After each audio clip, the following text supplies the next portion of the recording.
Good evening, everyone. Welcome to the first Sustainable Communities Panel meeting, hybrid meeting. Please bear with me. It's a first for me.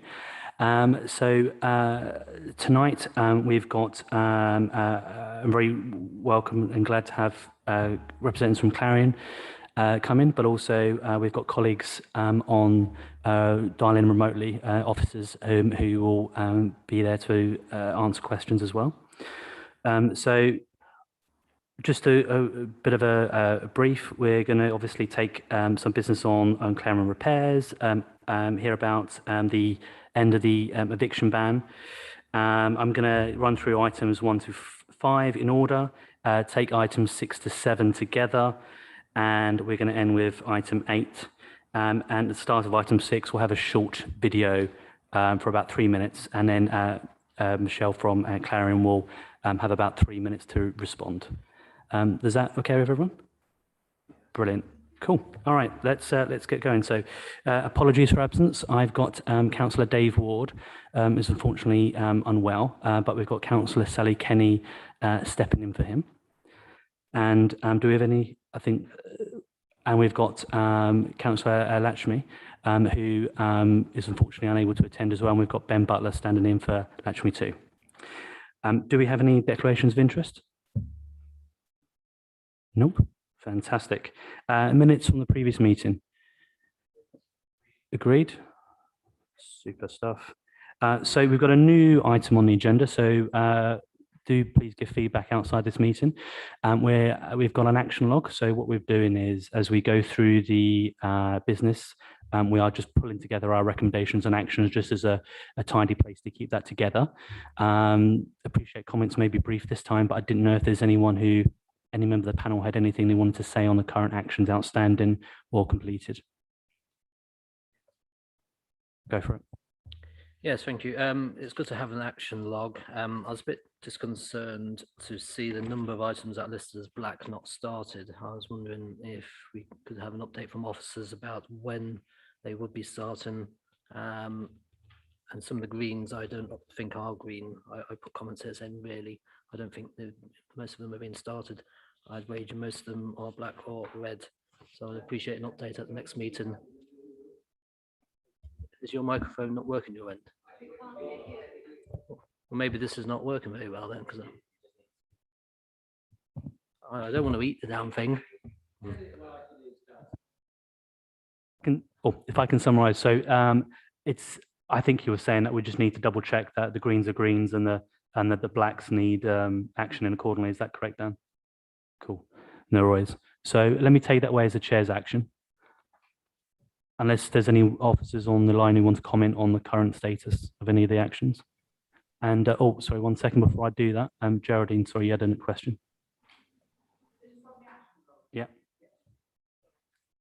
Yeah, I was just, it's 1, 2, 3, 4, 5th one down, which is about the Diverdi contract with Green Spaces and their performance, where they're talking about considering developing a one-stop shop web-based reporting system to make it easier to report residents and councillors any issues relating to the parks and waste and stuff.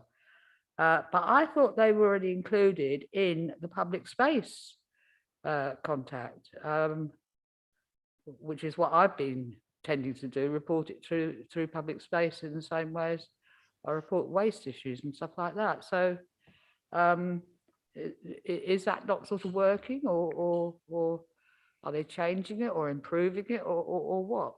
Because I find that the public space contact is very well, in the majority of cases that I've put forward to them, is very quick to respond and acknowledge and pass on whatever the complaint is to the relevant people. So no, thank you. That's an email-based response? Is that correct? Yeah. Yeah. Okay. Let's why don't we take that away and revisit that action and that item, and then we'll review that. And I'll take officers now. Sorry, I can't see behind me, so let's go to Chris. Yeah, thank you, Chair, and thanks for the report on the agenda, because I think that's a useful addition, and we'll be happy to update this on a regular basis. I don't think we got the opportunity this time, but happy to give a progress report on these actions, and I'll let colleague assistant directors just report on particularly the greens, where there's some anxiety that they might not be green, but just on the blacks, the emissions-based charging programme is yet to hit the ground, because we're just finalising the traffic management order. So that's why none of those particular activities have yet to be actioned.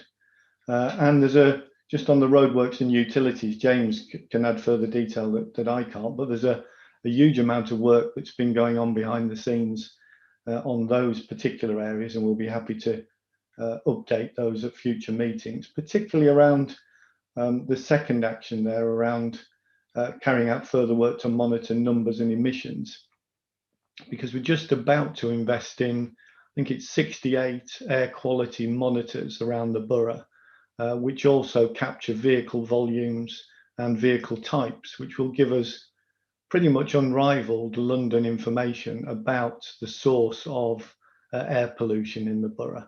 And that's funded by a project that we managed to win some resources in the Internet of Things South London Partnership project. So that will give us a really good starting position for many locations that are currently without that sort of air quality monitoring and without the vehicle monitoring as well.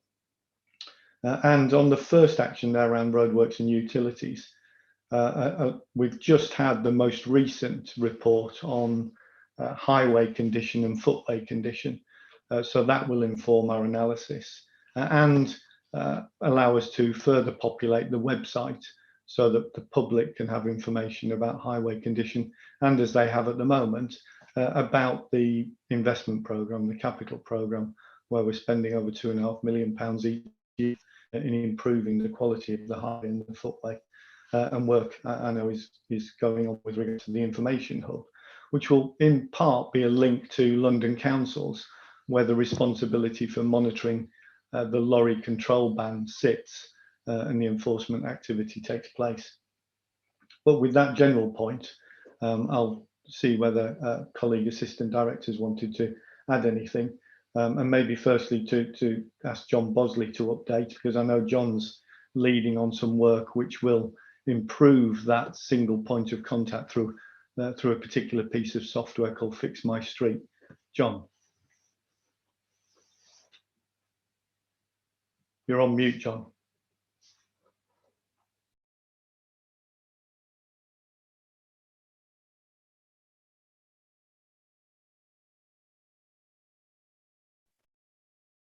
And thank you very much, Chris. In terms of the one-stop shop solution, what we will be doing is proceeding with a proof of concept software solution that we identified called Fix My Street, which will integrate with our pre-existing software on the website. But what it will do is provide some further business intelligence in the back office, but also some operational efficiencies for residents, so they can identify locations on a map-based system as well, and pinpoint locations where we can where they can log issues with the service. Those issues being logged will be integrated with the office systems of our service providers to provide more immediacy in terms of resolving those issues. It also gives us a system for improved reporting and management of those issues, so we can target our client team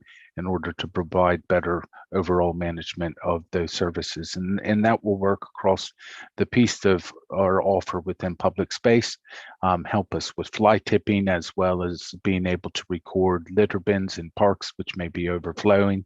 So this is an investment that I think will help us develop our services for the positive. We're looking at a provisional implementation date around in November, at this point, and which is quite swift for a software solution. So it's quite ambitious, and hopefully that will help deliver the further improvements that Councillor Stanford mentioned in terms of what we're providing at the moment. Thank you.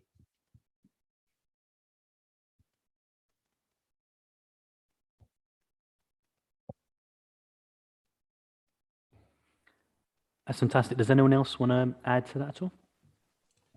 Chair, if I can just cover some of the topics within the Sustainable Communities remit by way of update. Regarding the information on our web pages on the footway maintenance path, we've added some updates on noise and vibration for residents to give them some assistance in those issues. The actual programme itself is still draft, and so we won't publish that until it's been formally agreed, but we'd anticipate that quite soon. Chris mentioned earlier on the emissions that there's the sensors being attached, an active programme of attaching sensors onto our lampposts. Regarding, sorry, just get my pages lined up.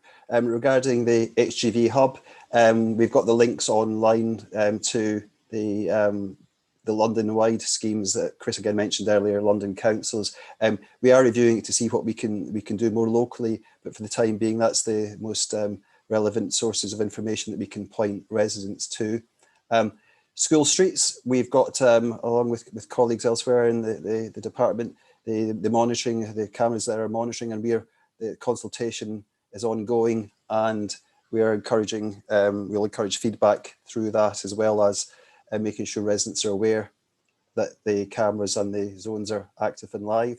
And just regarding the design review panel, we anticipate that will be in a position to come forward to scrutiny sometime in the autumn. Brilliant. Now that's really encouraging to hear. I'm particularly really excited to hear about, well, definitely the increase in the monitoring for emissions, but the work that you're undertaking, John, as well, and learning more about how we're integrating all our digital packages with our operations as well. That's really encouraging, and definitely some homework for us in terms of just making sure that those actions are updated beforehand, and us reaching out to yourselves to get that. Anthony, you got your hand up, and then Ben. Thank you, Chair. Thank you for this, and I think you'd agree with me that a useful bit of feedback on this is to have that element of report in there so we can see it and just ask questions rather than have it there. I was also going to clarify that this list is technically our list of recommendations to Cabinet, and therefore it's entirely possible that Cabinet disagrees with us, and so no action might be taken on some items. Is that the correct interpretation?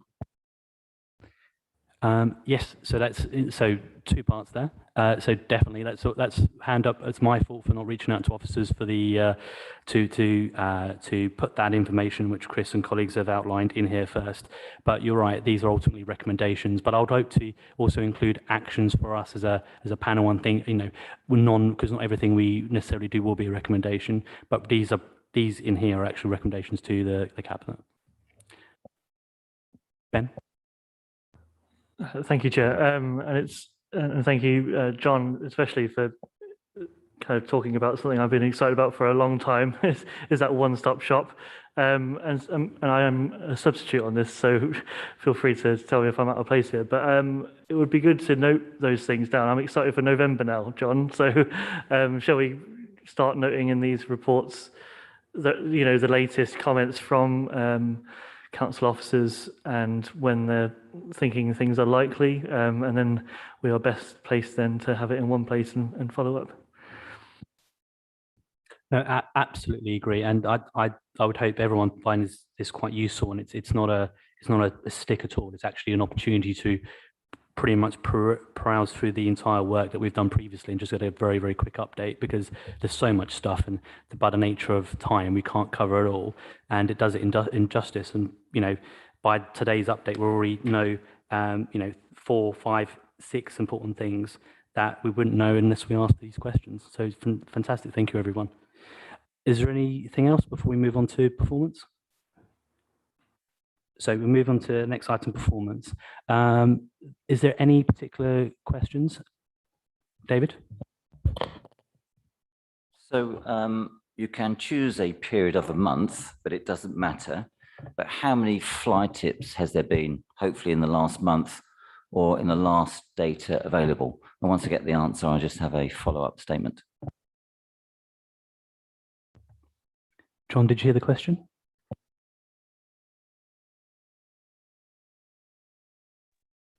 Thank you very much, Chair. In terms of our current performance, the current performance was in the last month was 1,347. So in terms of three issues. So first of all, the council has missed its recycling target for the 123rd month in a row. And council officers within the communications department have been communicating for at least 4 years that a target of 50% will be hit, when clearly that's just propaganda by Labour politicians. So can I ask officers not to broadcast propaganda by the Labour Party when clearly they cannot hit the recycling target? Secondly, I'd like to say that the large number of wheelie bin fly tips, the Labour MP for Mitcham and Morden said that once we had wheelie bins, which cost £7 million of capital to this council, which was increasing the amount of council tax, we wouldn't have fly tips anymore, but we have over 1,000 in 1 month alone. So clearly wheelie bins do not make a difference, but they do cost £7 million more in capital. And lastly, the amount of waste collected per household is hitting target, so that's good. But the percentage of recycling is well below target. So the strategy of having wheelie bins, which was going to increase recycling to 50% and stop fly tips, which the Mitcham and Morden Labour MP and Labour politicians, I think there's been 7 cabinet members for waste in the last 7 years. All of this information is just propaganda. So would you mind asking, and if we can just put this into the minutes, that the council officers stop quoting Labour propaganda when it comes to waste, fly tips, wheelie bins, and recycling targets, and use targets which are the reality? So if I could just summarize the 3 points there. So, I mean, you raise this at every meeting, and it's appropriate about the recycling target. It's fair enough. I think you're probably being unfair to officers politicising their position, because it is the policy of the council overall. But you had a point about communications overall in terms of aligning it to operations, and how are wheelie bins with the implementation of wheelie bins, why are we still we've seen an increase in fly tipping? Is that a fair summary? Why we're not hitting the percentage recycling rate? Why are we not hitting the recycling rate by weight? Why have wheelie bins not made any difference? And why do we still have fly tips when we were told, and it is recorded, that there would be no fly tips because we have wheelie bins? And if we can add that cost £7 million of capital, which this council did not have to spend. And in terms of the officers, it's for the officers to quote facts. But the trouble is, when I get communications, it says next year we're going to hit something. I don't think officers should be creating communications based on no evidence whatsoever. Okay. So I'm going to ask John to just reply on that point, but just before we do, it's worth just noting that in the actual forward plan for this panel, we will be looking at how the borough can change its attitude and behaviours towards waste to help increase that recycling and meet that target, because it's a national target by 2030. I believe we need to reach 60%. So I'll ask John to come back, and then I'll ask for Nick and then Anthony.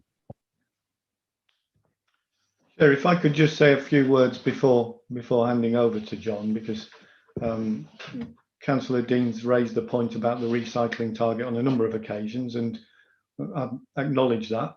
And unfortunately, the tables in front of members tonight don't reflect the amended target that John Bosley submitted. So the target for this year is actually 40%, reflecting the reality. And whilst we're still ambitious and aiming for a higher target, we can't ignore the reality of the recycling levels that we're currently achieving in the borough. So it's actually achieved the target and gone beyond it this month and for the last 2 months. But unfortunately, that target hasn't been amended, and that's incorrect and will hopefully be reflected in the performance digest that members receive on the next occasion. I'm not aware of any propaganda being put out by officers with regard to this. We're working hard to achieve the highest possible performance around recycling. And it's clear that the wheelie bins have contributed quite significantly to that improvement. One area over the last 15 months, though, that has affected the recycling performance is the fact that more people have been working from home, more waste has been generated, and more non-recyclable waste has been generated. And that's reflected right across the region, London-wide and the sub-region, and has affected the proportion of waste that's being recycled. But we are focused on the recycling effort and what more we can do in order to improve that. And I know that that is in the draft scrutiny work programme, and we're keen to see whether that can be one of the activities that scrutiny works on to help us better understand in particular how we can change and support residents, change residents' behaviour and support them in doing the right things. I think it's unfair to say that the volume of fly tips is caused by wheel bins. The volume of fly tips we have now is an increase on the volume of fly tips we had before wheel bins were introduced, but it's a proportionate increase that's reflected nationwide and in London. Fly tipping is an epidemic, and we're talking here about things which in some instances can't be put in a wheelie bin. So it's not about the fact that we have a wheel bin or a black sack. We're talking about large items dumped on the streets, as well as black sacks and small items. But it's not about the wheel bin. This is a behavioural change that we've seen over a number of years nationwide, which is hard grained into society and hard to change. But we are working hard. We have a fly tipping strategy, and John's team are working very hard on that. And the early indications we've seen from the resident survey suggest that people are more happy now with the waste collection performance and more happy now with the recycling performance than we've seen in previous years. So I think we should wait until that data is completely cut and presented to members before we reach assumptions about the residents' views about wheel bins, because our perception as officers is that it would be hard to take them back off most residents, that they are enjoyed and they are contributing quite significantly to the improved recycling performance that we're seeing, which is now ahead of the revised target. But I'll ask John to add a little to that if he could, please.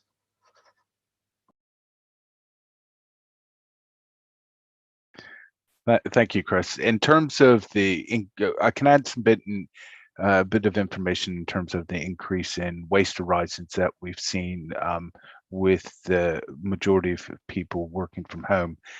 We've had a 5% general waste increase across the borough since the pandemic commenced.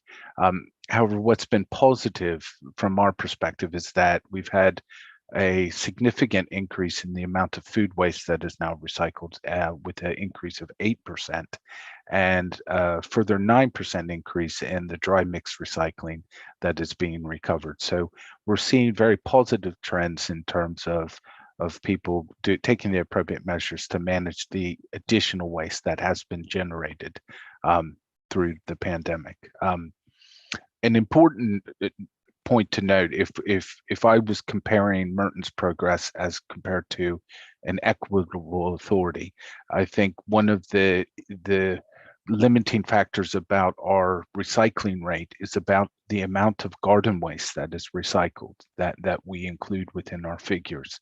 The very high performing authorities in terms of recycling generate an enormous amount of garden waste. That garden waste is not statutory in terms of what we need to collect as a local authority, but is included in those figures. From a climate change perspective, can be seen as much more positive to deal with garden waste at home, to promote home composting, rather than to chase these additional percentage points in terms of total recycling rate, because it's about how you maximize the potential of that material. And as we're now through our climate change agenda, we might want to focus on that priority rather than the percentages associated with additional recycling within the waste stream. But the big number that will push us toward that 50% is wholly focused on the garden waste for many authorities at this stage, and our levels are quite low, relatively speaking. Thank you, Chair. So Chair, just 2 points on that. I'm sorry. I think we've exhausted time on that for the time being. I agree with council officers. Yep. And they are hitting their targets for waste. They're not hitting their targets for recycling. And in 2010, Conservative councillors said that waste collection for green waste should be free because it will hit your recycling targets. So I'm delighted the council officers are back in the Conservative position, not the Labour propaganda, which we've been hearing for too long. Well, we're going to revisit this item later on in the calendar, and I'm sure you will be contributing throughout the session. So can I have Nick, Anthony, then Dan? Chair, thank you very much indeed. I'm aware that this is a scrutiny panel. What we're supposed to do is actually scrutinise what has actually happened and comment on what can be done. There's been two claims made. First of all, that officers have said we will recycle 50%. Not we intend to, we aim to, but we will recycle 50%. And the other one is that the MP, Siobhan McDonough, stated that with wheelie bins, there would be no further fly tipping in Merton. That second one, I certainly don't recall. I can't imagine that anybody would sensibly have said that. And if Siobhan in a moment did say that, I'd like to dissociate myself from it, because quite frankly, if anybody in Merton drops a fly tip, then that promise is broken.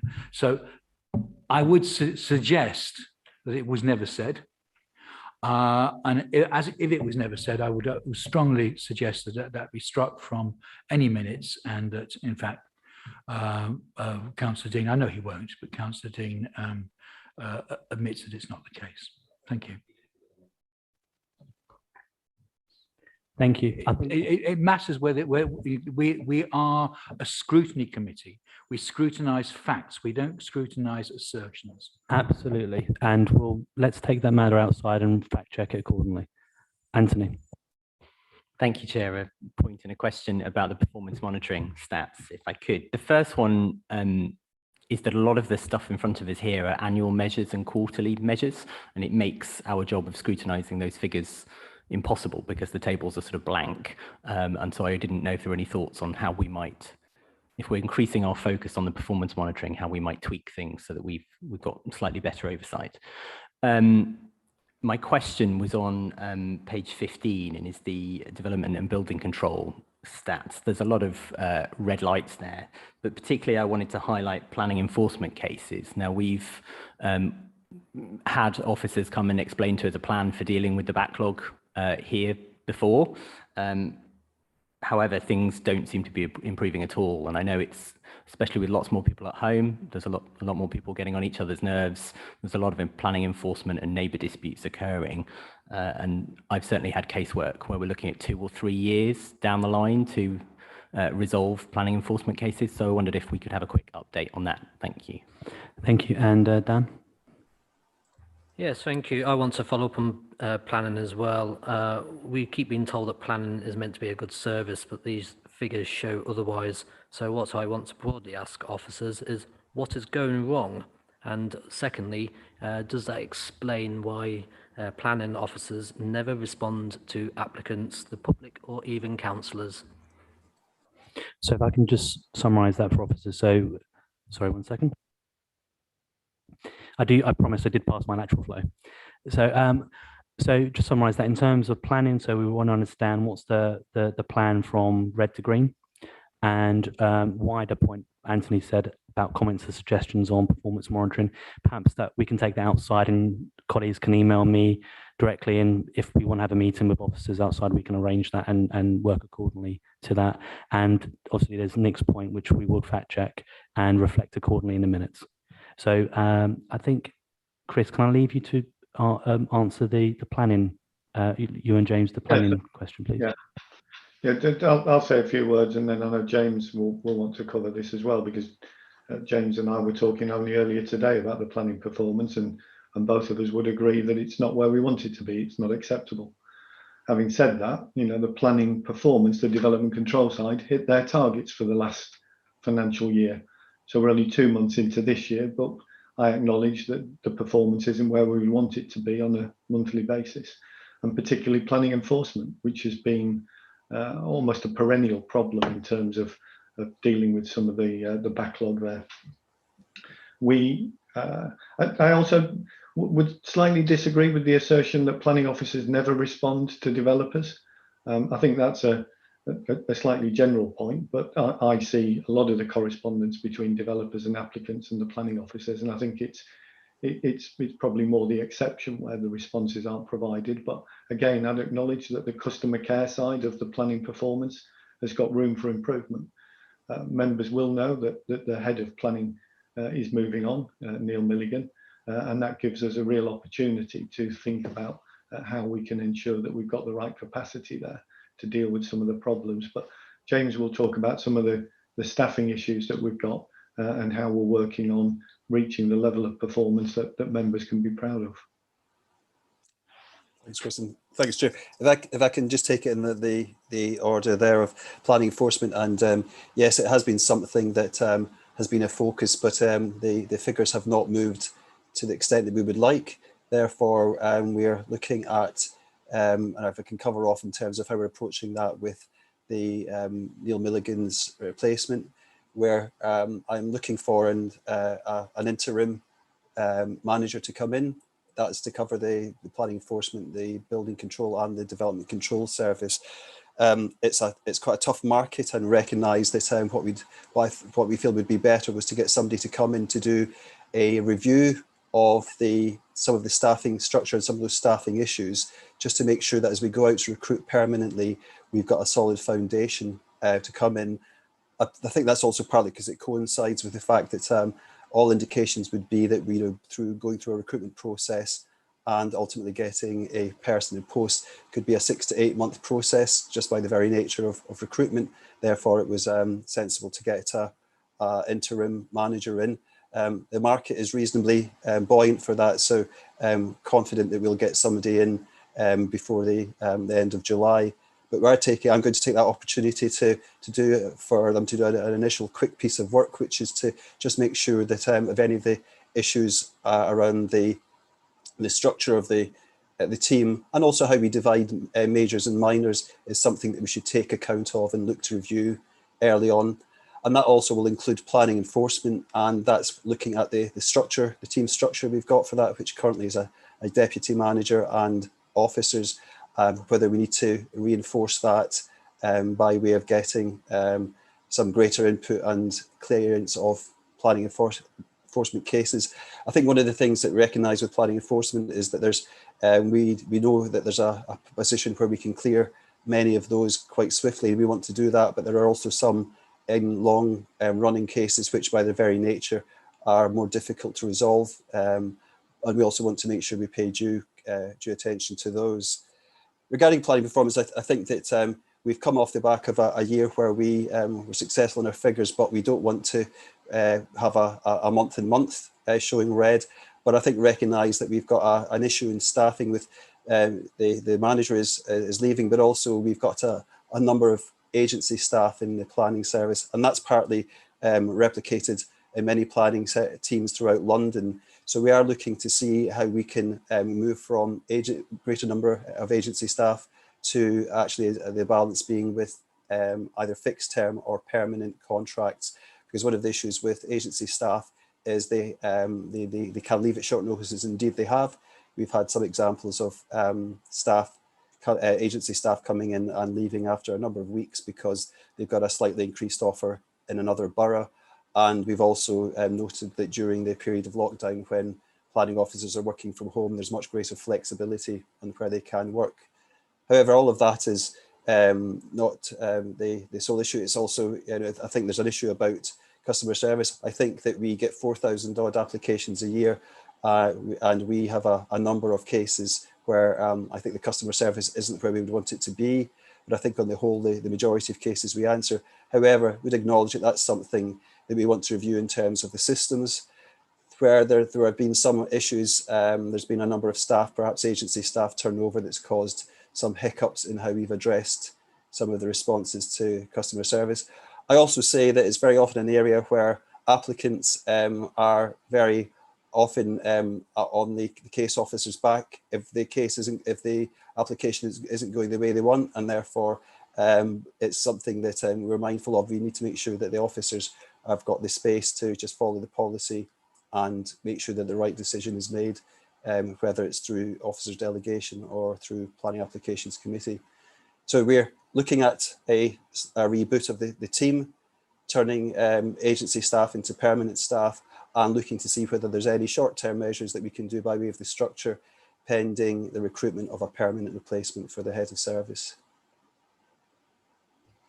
No, thank you very much, James. It's good to hear the sort of three-step plan you've got in place in terms of temp to perm, structural reform, and the new head of the service. And completely understand the volumes and traffic, and the reality is it is quite an emotive subject as well. And thank you for speaking quite openly and frankly to us about it. So unless there's any further points, Nick. Chair, yes, sorry.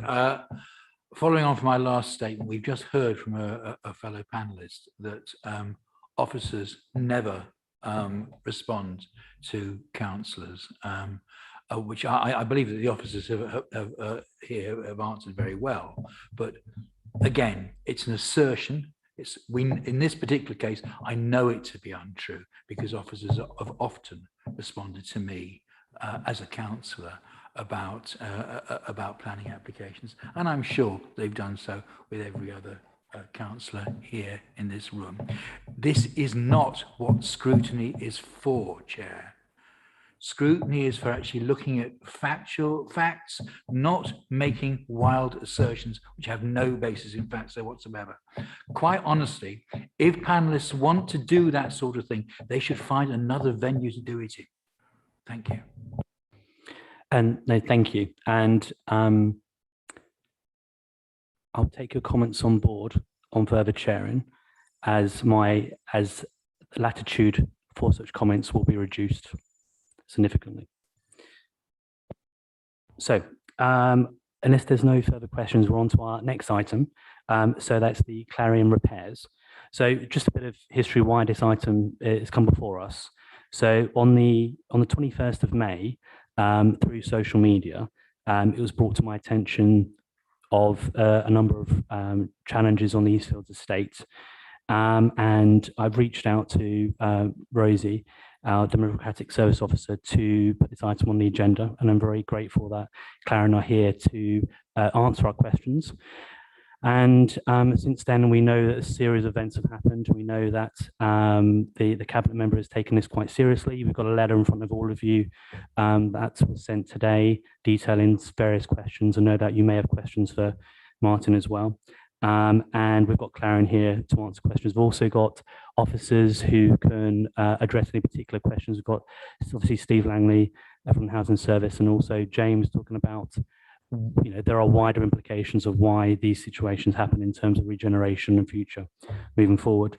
So what I'd like to do now to manage this item, because it is, it's quite an emotive item.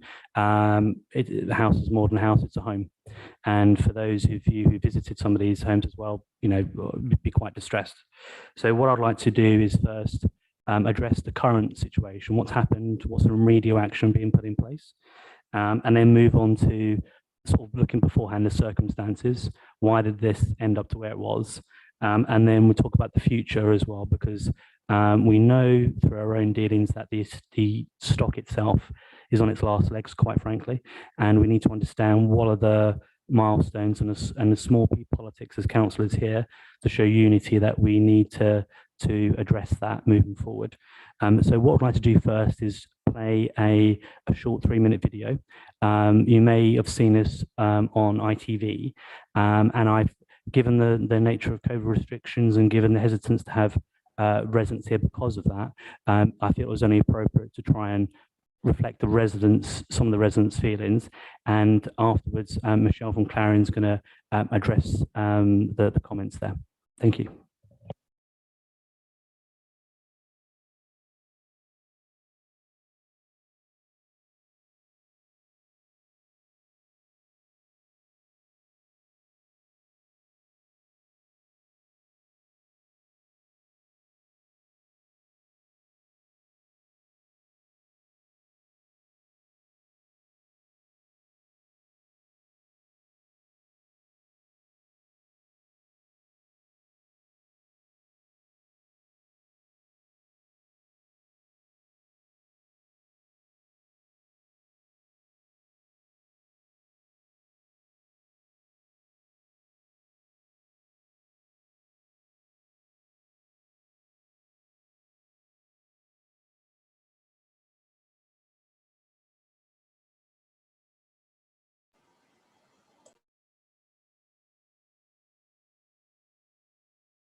I'll now invite Michelle to respond.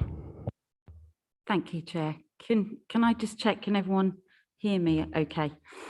Okay, so just to introduce myself, I'm Michelle Reynolds, Chief Operating Officer at Clarion. And I just want to, at the outset, reiterate the apology that Vicky, sitting beside me, made recently on television. I think we recognise that the service some of our residents have received from us has not been of the standard that they should rightly expect. All I can say is we are so sorry about that, and I'd like to apologise myself on behalf of Clarion. As was suggested by the chair at the beginning of this session, the Eastfields estate is coming to the end of its life. The only viable answer is wholesale regeneration. It's one of the 3 estates that we are regenerating. Good progress has been made on Ravensbury and High Path, and we're in discussions with yourselves about various aspects of the redevelopment for the estate. As Vicky said in the programme, it's a difficult balance between the short and the long-term investment, and we know we haven't always got that balance right.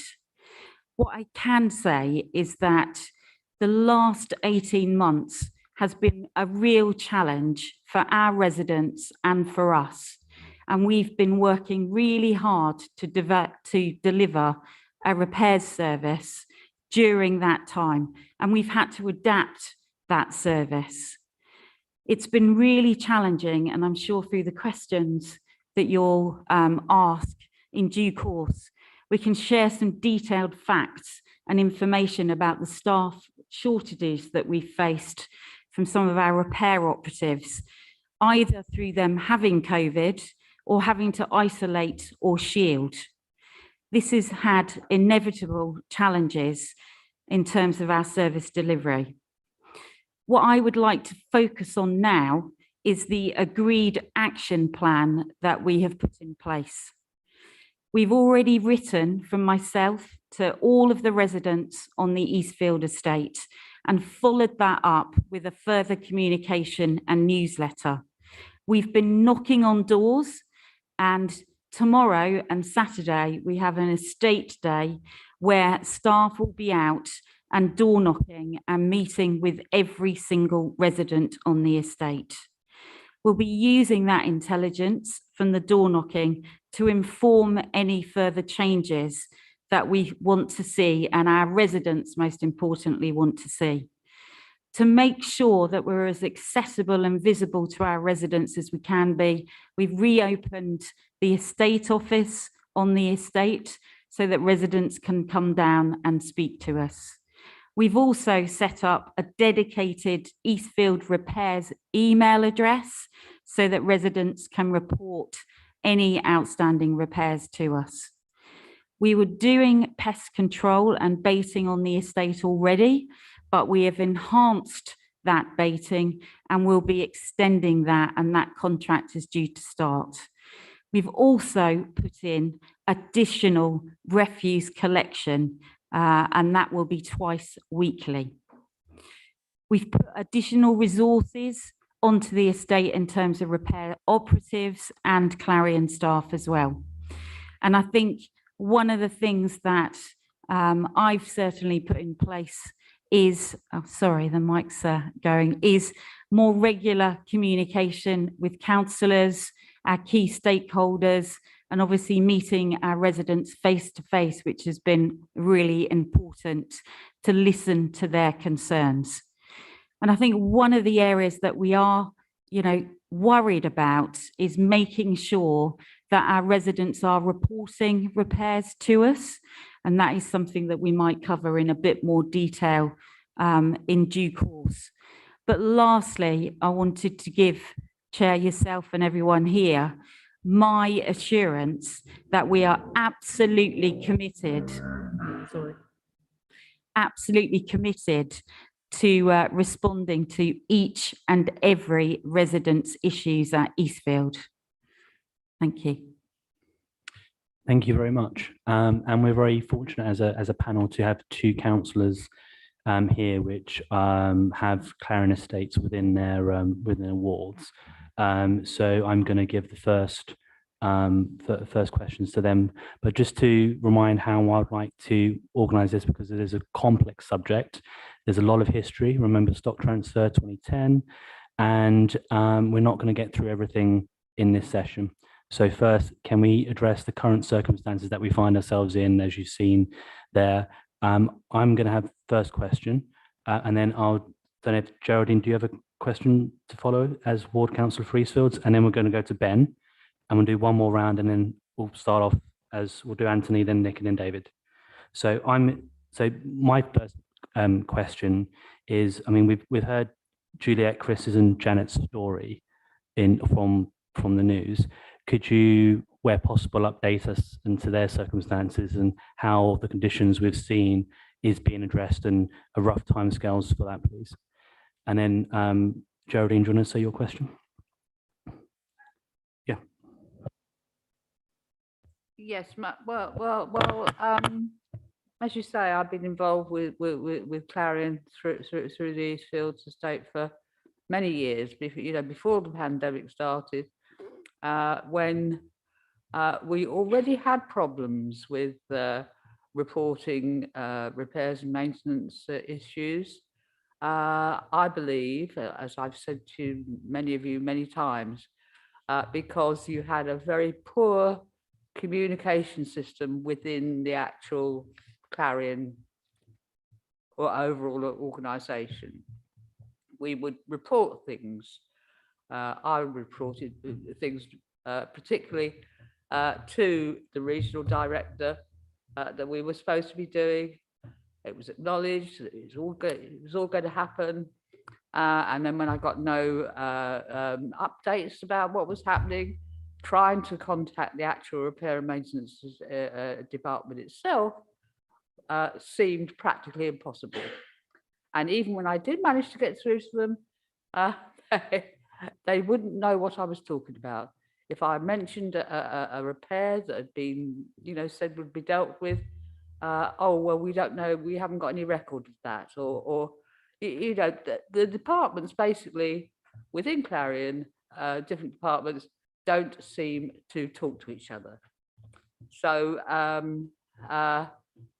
so as I said, that was happening before the pandemic set in. And I do appreciate the problems you, as all other departments in the council have since the pandemic, with the lack of staff, having to do everything online, not being able to carry out any enforcement inspections because of social distancing and the general guidance. So I think that obviously the pandemic has worsened that situation, and I just hope that within all the measures you've said you're going to take for the future to bring the repair and maintenance service more up to a good standard, includes improving your communications within your organisation. Yeah. And Ben? Thank you, Chair. I will get onto some questions, but then I do have some comments at the beginning, and I have seen that video before, and I actually see it every time I visit High Path Estate in my ward, Abbey Ward. I see things like that video, not as bad, and not the situation, the kind of circumstances there, but these long-standing issues. Every time I talk to residents, they're there, and I just want to. Do you want to follow up on that question about what is the circumstances with those people now? And just to reiterate that I think over time, there's been a huge lack of trust, and that distrust has grown through just a very poor system of responding to repair requests over time, leading to what might be actually something that you mentioned, that making sure residents do actually report things to you properly, I know of some people that haven't, and that's just mainly through distrust. You know, if people don't trust you, they're not going to do it, and then things get worse. And unfortunately, I know I'm speaking on behalf of Hypath here. There's too many people that feel like they're just going to not be heard, not be listened to. And unfortunately, there's been too many times where that's been proven true. Anyway, that's a comment there, but I think that mistrust is a main reason that some people might not be going to you and getting us councillors to do it on your behalf. So that out of the way, but I think, you know, some more statements from everyone about their circumstances at the moment would be appreciated. But to note that on Hypath and all the estates in the borough, that's the situation for many people, and they just didn't get the chance to go on ITV, you know. I have a couple of questions. In Eastfield, so you're wanting to do those, so you've got that office in place now. How many of those face-to-face meetings with people raising repairs to you have already told you about those repairs and what would be long-standing repairs? Also, I know, I'm interested to hear from the cabinet member. I'd like to thank the cabinet member for his letter, especially, and I'm excited to hear more from him about the partnership working, but also like to hear from Clarion about that and how they see that partnership going. My last question is about the engagement with residents and addressing that distrust. I know you've said some things about how you're going to communicate with Eastfields, but I think all of your residents in your stock across the borough need reassurance and that trust rebuilding, and I'd like to hear more about how you're going to do that. Thank you, Chair. So if I just summarise those three question areas. So we've got an update on Juliet, Chris and Janet and how they're doing and their cases, and building on Geraldine's point about communication before, during and now afterwards. And then how does that reinforce into Ben's point about trust and the confidence that has? And he's raised an interesting point as well about, well, are we not ultimately, while Eastfields is now in lights on this, we know there are challenges across the stock, across the borough, because of variety of challenges that are similar. So if you can touch on those areas, and then we'll do another round, be very grateful. Thank you, Chair. Yes, I'd like to start just with the three cases. Obviously, in public scrutiny that's being broadcast, I can't go into too much detail, but we have been in contact with all three residents. We've worked with them to agree the schedule of repairs that are needed. And in two of those three cases, the repairs are almost complete. We have some drying out and making good to do. We have traced the source of a leak which has been embedded in concrete behind bath works. We're doing some asbestos tests there just to check it's safe to work, and then when it is, we'll be able to remedy those as well. And where new kitchens and bathrooms are required, we have specified them with the residents, and they are on order, and they should be ready to be installed at the start of July, and the residents are fully aware of that timetables. Moving on, in terms of communication, as Geraldine was saying, I think one of the things that we've learned here, and Ben alluded to it as well, is potentially if residents are maybe feeling that lack of trust, they're coming through members or MPs to us rather than directly to ourselves. That is something that we've done two things about. We want to obviously re-establish that trust with our residents so that they feel they can come directly to us. And one of the things that we hope the Eastfields Day will do when we knock on the door is to re-establish some of that trust on Eastfields. We know, however, that is just in Eastfields, and we recognise that is something we'll have to take the lessons from that and roll out in the rest of our work in the borough. But I think, Geraldine, one of the other things that we want to do is we're focusing on the way we deal with member inquiries to try and improve the communication loop within Clarion. So whereas that department potentially has been working in isolation, just getting information and being a conduit of that information to you, now they're working very closely with the officers and the departments involved.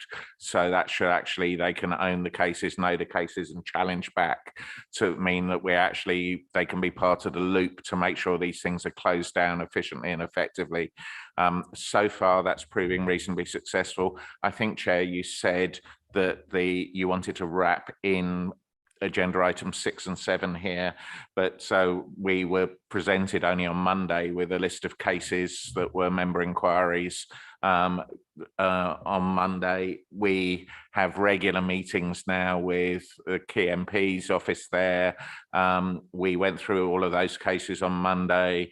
3 of those cases have been closed already by Monday at this point in time. On Thursday, 10 of those cases have been closed already, liaising with the MP's office to agree that closure.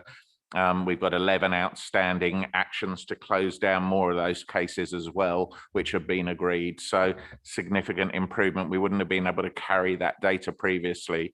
We're really trying to close the loop there. That will be, this sort of work will be rolled out with the other MP in the borough and also with your member inquiries as well, so that we will really try and close that loop. Do you want to talk about the trust issues? Oh, sorry. I mean, we absolutely recognise that, you know, the estate day tomorrow is not just going to be trust restored. It is the start of a process. This is not the end. So we are doing a number of things, such as, you know, having a dedicated email address for repairs. So that should make things easier. Opening the offices, as Michelle says, but we are absolutely clear that this is a start of the process, and we will hear what residents tell us tomorrow, and then we will build on that, because what we don't want to do is impose something which we think is right, but actually residents tell us that's not what's needed. We want to get the process right, and then we will be moving on to the other estates as well. So we don't start and end in Eastfields either. We will be looking at the other estates as well. And can I just add, just in terms of some context around volumes, because I think it's quite important to share that on a business as usual month, it's different at the moment, that we carry out 1,450 repairs a month, and we do carry out robust independent customer satisfaction surveys as well. And I think in your scrutiny report, you've got details of that satisfaction, but I absolutely recognise that we don't always get things right, which is, you know, the assurance and commitment that you've had here tonight to work with each of those residents. But I do, you know, obviously, if you don't mind me saying, Geraldine, sorry, I don't know your surname, but as you picked up, I think obviously you commented on, you know, repairs before the pandemic, but I think, you know, it has been really challenging to deliver that service. And the focus has been absolutely first on addressing emergency repairs, and then, you know, not doing void work, then making sure we could do routine repairs. But at some points, particularly in January, February this year, our operative resource was down to below 50%. And that was a real challenge. And we communicated that position with our residents and with our stakeholders as well. But it has been challenging. And I think one of the things that was important to pick up around stakeholder engagement is the transparency of where we are and our performance that is, you know, robustly scrutinised internally, and we have clear targets, but sharing where we are with our key stakeholders like this evening and continuing that dialogue will be really important moving forward, and obviously with our residents first. Sorry, I have one more. I just realised, Ben, sorry, I didn't address your point about how many people in the who came to the office were looking at long-standing repairs. We've had the office open for 7 days. We've had 28 people visit us. A number of those were repeat visits on stuff we'd already been to see them, and they were just coming to check on how things were going. We also had a number of visits that were nothing to do with repairs. People weren't just coming about repairs. It's the first time we based housing officers down there as well, and they were coming with housing issues. But I've got some statistics for you that I can share on Eastfields. In March, we did 81 jobs, and the average job from time it was reported to completion was 12.31 days. In April, we did 64 jobs, but it was 24.21 days because that was when we had the delays due to staff shortages in February and March. So we were picking up work in April when the staffing complement came back.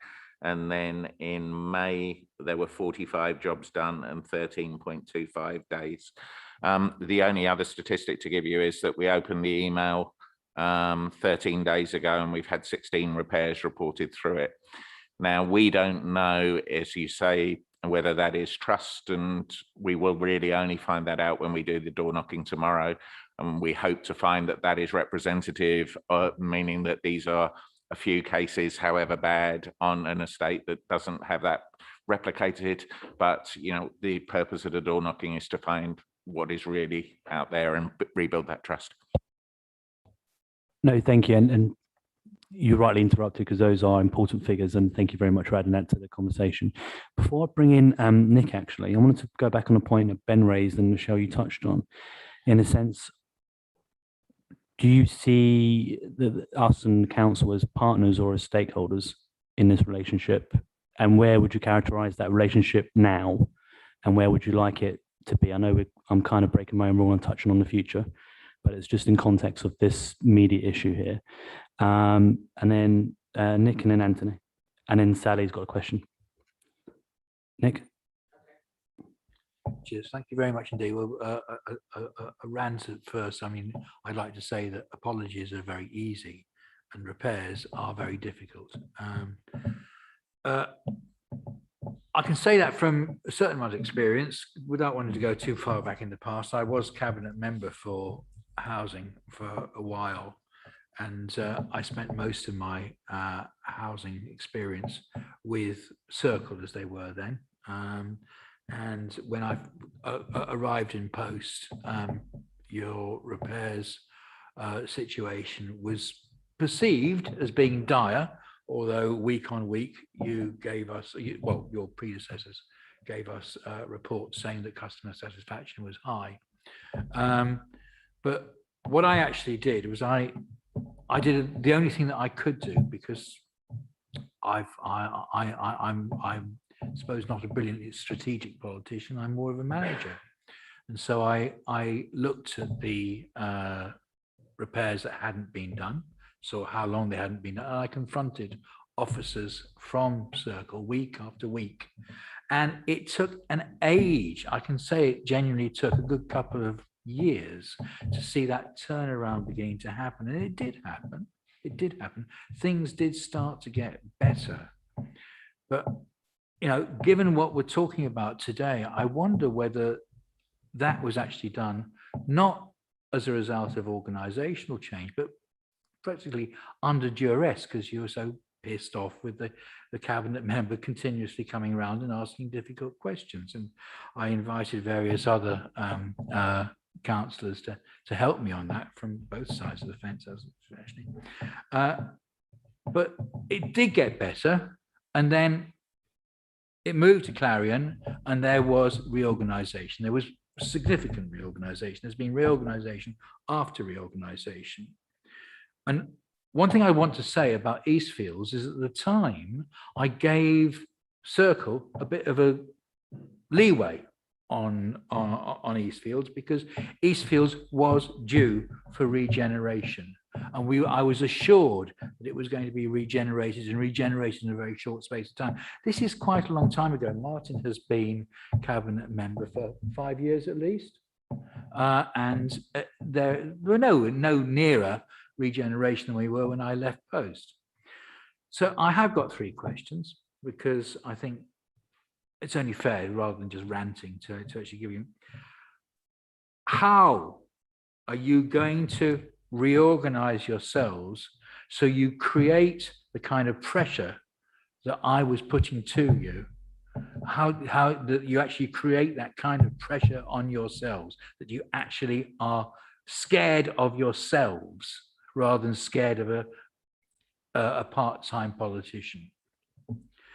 And how will you encourage us? How specifically will you encourage us to scrutinize that process to make sure that it's happening? And lastly, how can you assure us that for all the premises needing to be redeveloped, not just brought up to standard, redeveloped, proper running repairs will be taking place across the piece, regardless of your redevelopment plans? Thanks. Thank you. And Anthony? Thank you, Chair. A very quick one for the representatives of Clarion, picking up on the report and building on Councillor Draper's point. What we don't see here is the backlog. John gave us some stats, maybe on some of the work done and the amount of time that takes, but we see the sort of satisfaction figures of the completions, but we don't get a sense of what the backlog is and how long things take. And I think that's key to this. And secondly, you might rightly point out that the list from Siobhan McDonough is possibly a list of very complex cases. And so I think one of the things we might want to know is, what is your backlog of those? How do you deal with them and how do you escalate them? Because everything we saw on that clip was probably a complex case, and it's certainly going on before lockdown. So that's my question to Clarion. But I did want to touch on our responsibility as a council. I think the thing that has depressed me the most about this is that we are all responsible for this mess, because at the end of the day, we're here to stand up for our residents. I think Councillor Draper's point is interesting, because the logic of that is, if things were improving when he was hassling, if they're going backwards now, we're not hassling. That's the logic of that statement. I'm slightly astounded by the letter published by the Cabinet member today that includes a question which says, how is the performance of your contractor monitored? I'm slightly surprised the Cabinet member does not know that already, given the long-standing problems mentioned by Councillor Butler, mentioned by Councillor Stanford. So I'd like to know what the Cabinet member has been doing about this. And lastly, I'd like to take us on a journey back to pre-COVID, February 2020.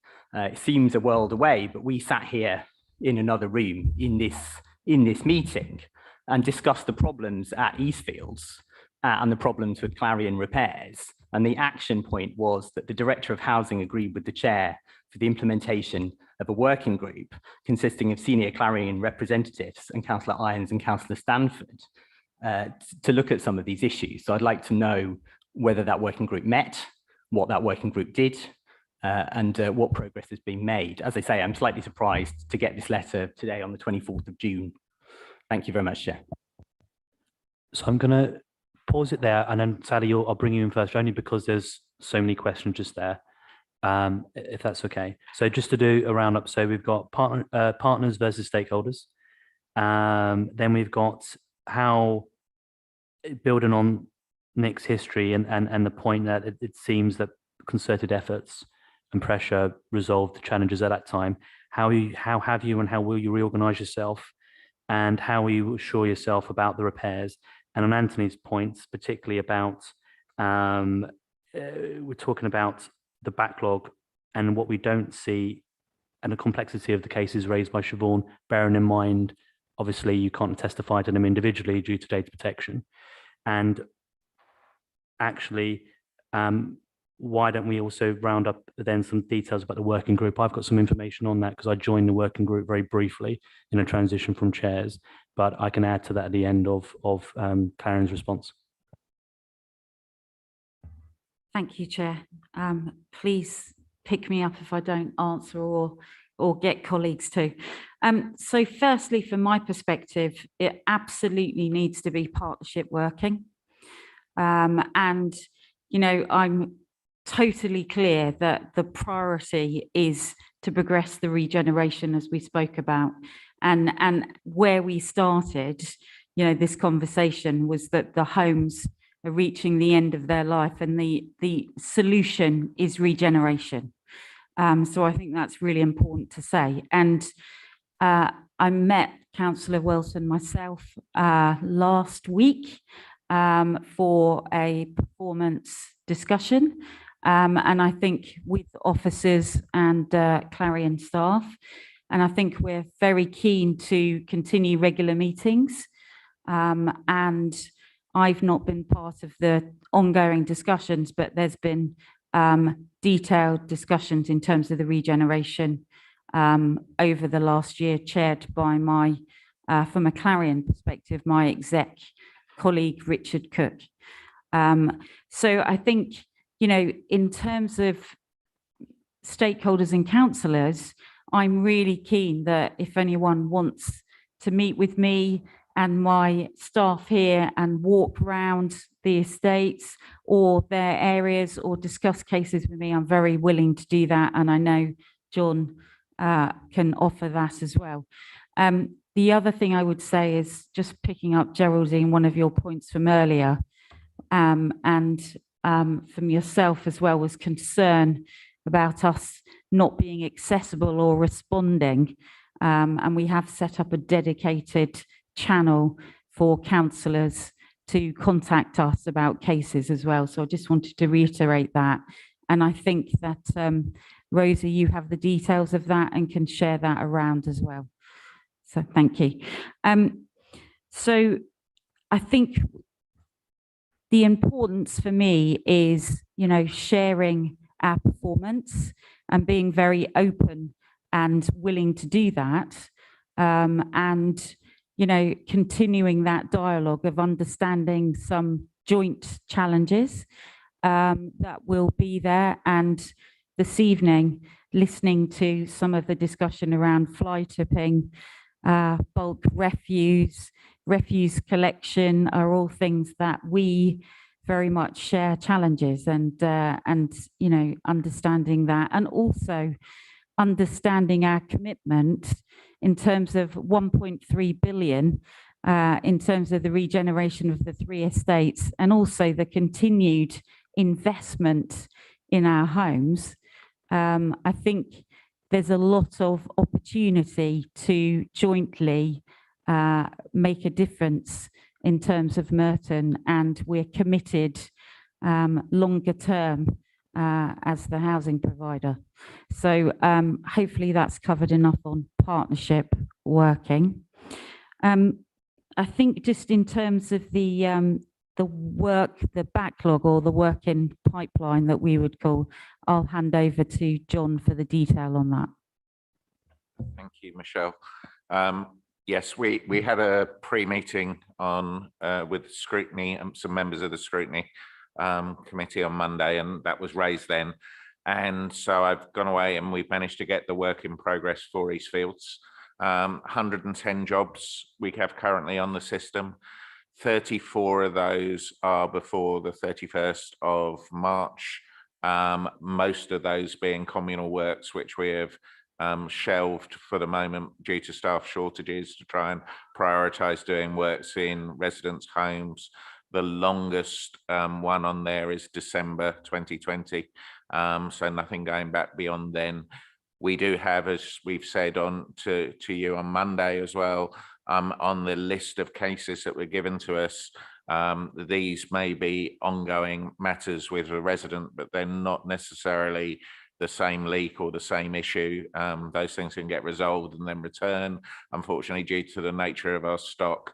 So, you know, this is not outstanding work that's not been touched for 3 years. This is ongoing issues that we're trying to get total resolution for, as again I went through, but that's the work in progress for Eastfields.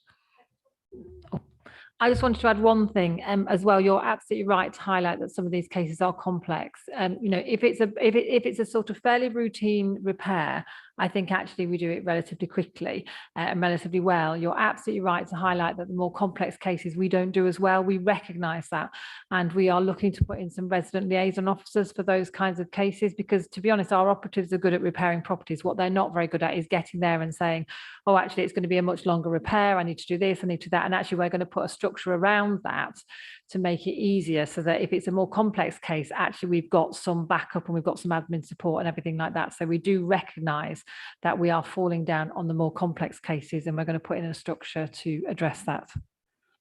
On the start and finish group that came out of a previous scrutiny, we had 3 walk rounds and 2 formal meetings. That group is still going, but what came out of that was some agreed plan works. So a program of plan works that were on Eastfield, those were agreed at the meeting and in walkabouts, and also talking about things like refuse collections and how we tackle that. That were also discussed within there. Another one is going to be scheduled in July, but we're waiting to see the outcome of the estate days to sort of fully understand what the agenda should be for that. And you asked about scrutiny, Councillor, and how we are looking at ourselves. I attended today the first meeting of a Merton group internally. And one of the things that that group will look at is it's looking at our stock, it's looking at our assets, it's looking at how we manage it, but it's also looking at housing management performance. So my section will actually do a performance report to that group internally every month now, and they will have internal scrutiny there.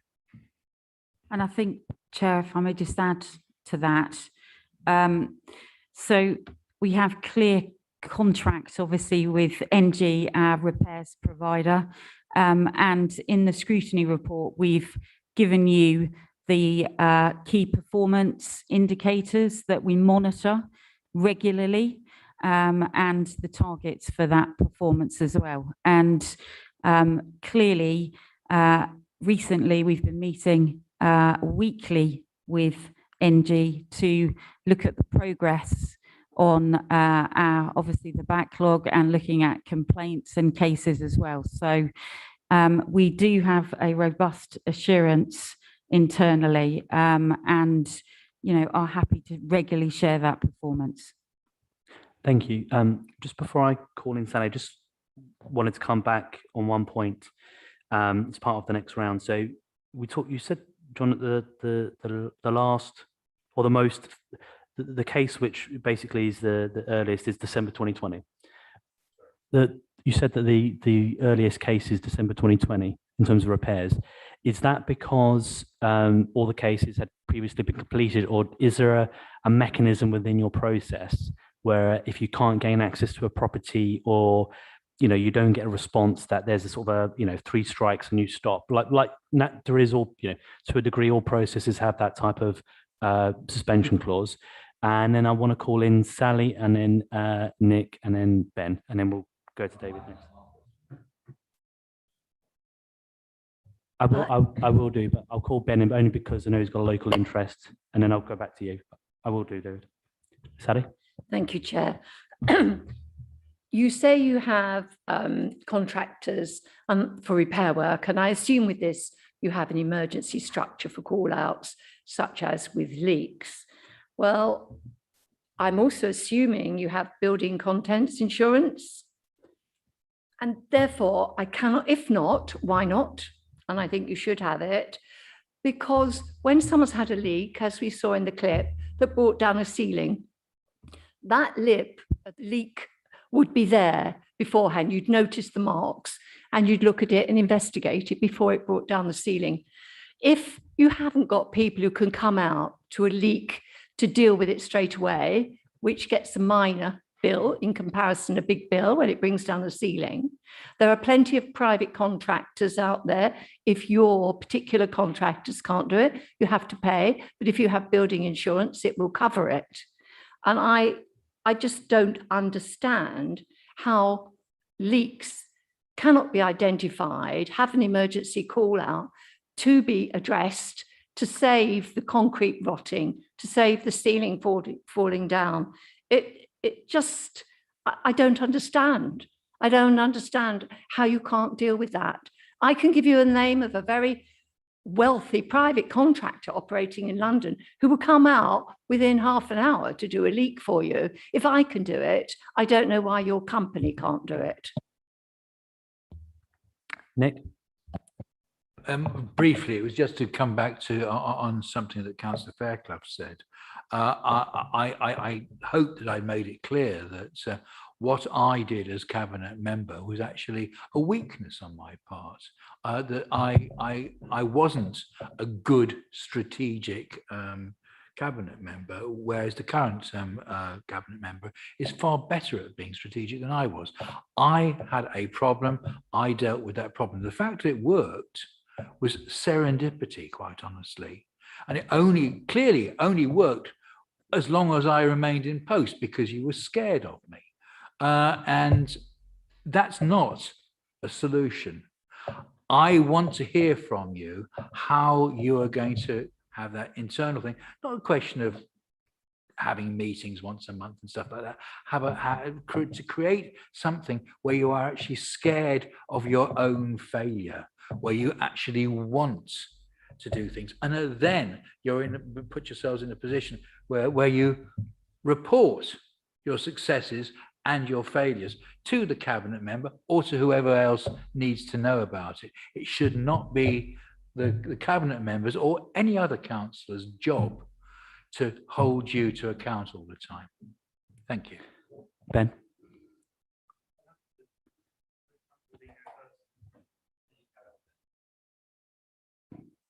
Thank you, and thank you, Chair. Might not fit with the flow of the questions, but I think another point I wanted to raise and explore with you is, and as was mentioned on the ITV clip from Vicky, your response was that balance between regeneration, which I completely agree. I want as soon as possible as well. I think that's the best solution, but balancing that with the people that have got to live in those homes at the moment, and the amount of people that are falling, out of that decent home standards. And you said in that clip there, you got that balance wrong. What is the balance now? If you are changing the balance, what resources are going into that? Are there numbers you can give us? Are there, the amount of complex repairs that you are now considering doing that you weren't before, waiting for regeneration? Because I think addressing where people live now and the situation they're living in now, and I want some sort of statement to, as has been said, that pressure on yourselves, what statement are you going to make to say, this is the standard of living we're going to provide, and that's the new balance that we are going to get right as Clarion. Thank you, Chair.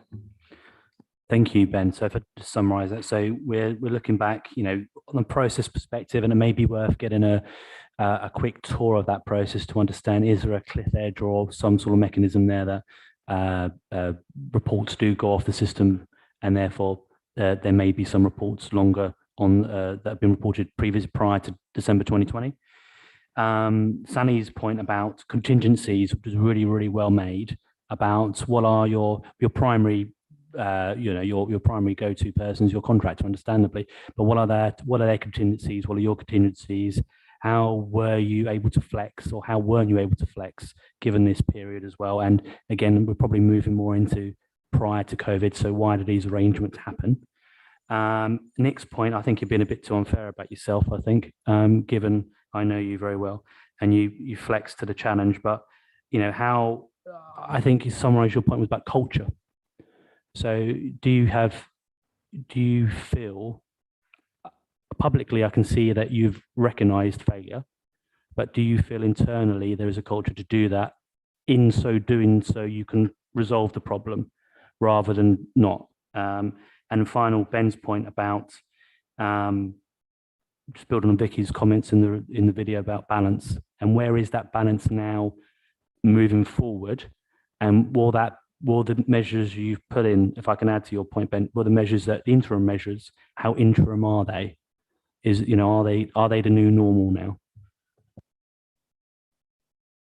Thank you, Chair. I'm going to start at the end of the questions, if I may, and then go through. So I think, Vicky, do you want to talk about the balance of investment, and then we might bring David in? And I think, David, it would be good if you could introduce yourselves before you do. I think one of the things is, I think none of us wanted to be here with still not having regenerated Eastfields. I think that's a failure on everybody's behalf, that we're still talking about that, to be honest. And I think we have to work together to try and achieve that as soon as possible. That being said, I absolutely accept that we need to keep the estate going, as best we can until we're able to regenerate it. And I say wholeheartedly, we did not get that balance right. We are determined to get better at that. And we've put in a number of measures. We're putting in more resources, we're putting in better systems, we're doing lots more baiting down there in terms of pest control. We're putting in extra energy staff who are our contractors. We're putting in extra staff for Clarion. And so at this stage, we're doing that for now, and then we are going to measure the success of those. So we will not be withdrawing them unless it's, everything is sorted. But I think actually what we might well have to do as the estate gets older, we'll probably have to put even more resources to keep it going, which we will do. And we are absolutely committed to doing that. And if I just bring in David Chisnell now, who can just talk about some of the planned investment works that we're doing on the estate. Yeah, hi, I'm David Chisnell. So I'm head of planned investment for South and South London. Before I move on to some of the investment in the borough, just picking up some of the points around, departments not talking to each other, and John mentioned the new Merton management group within. So you'll have regen colleagues there, as well as planned investment, as well as housing, to bring that triangular kind of three-pointed pronged attack to make sure that we look at what are the issues on the estate that John can see in the repairs that we're seeing, what are the regen timescales, and then from a planned investment point of view, from our asset data, we can bring in those three together to come up with what is the short, medium-term plan for the investment. And that's something that Vicky's mentioned about getting that balance right. So I think that task in that group, and you mentioned about holding it to account, I think that Merton management group within needs to task itself to do that, to bring those departments together. So we're committed on that.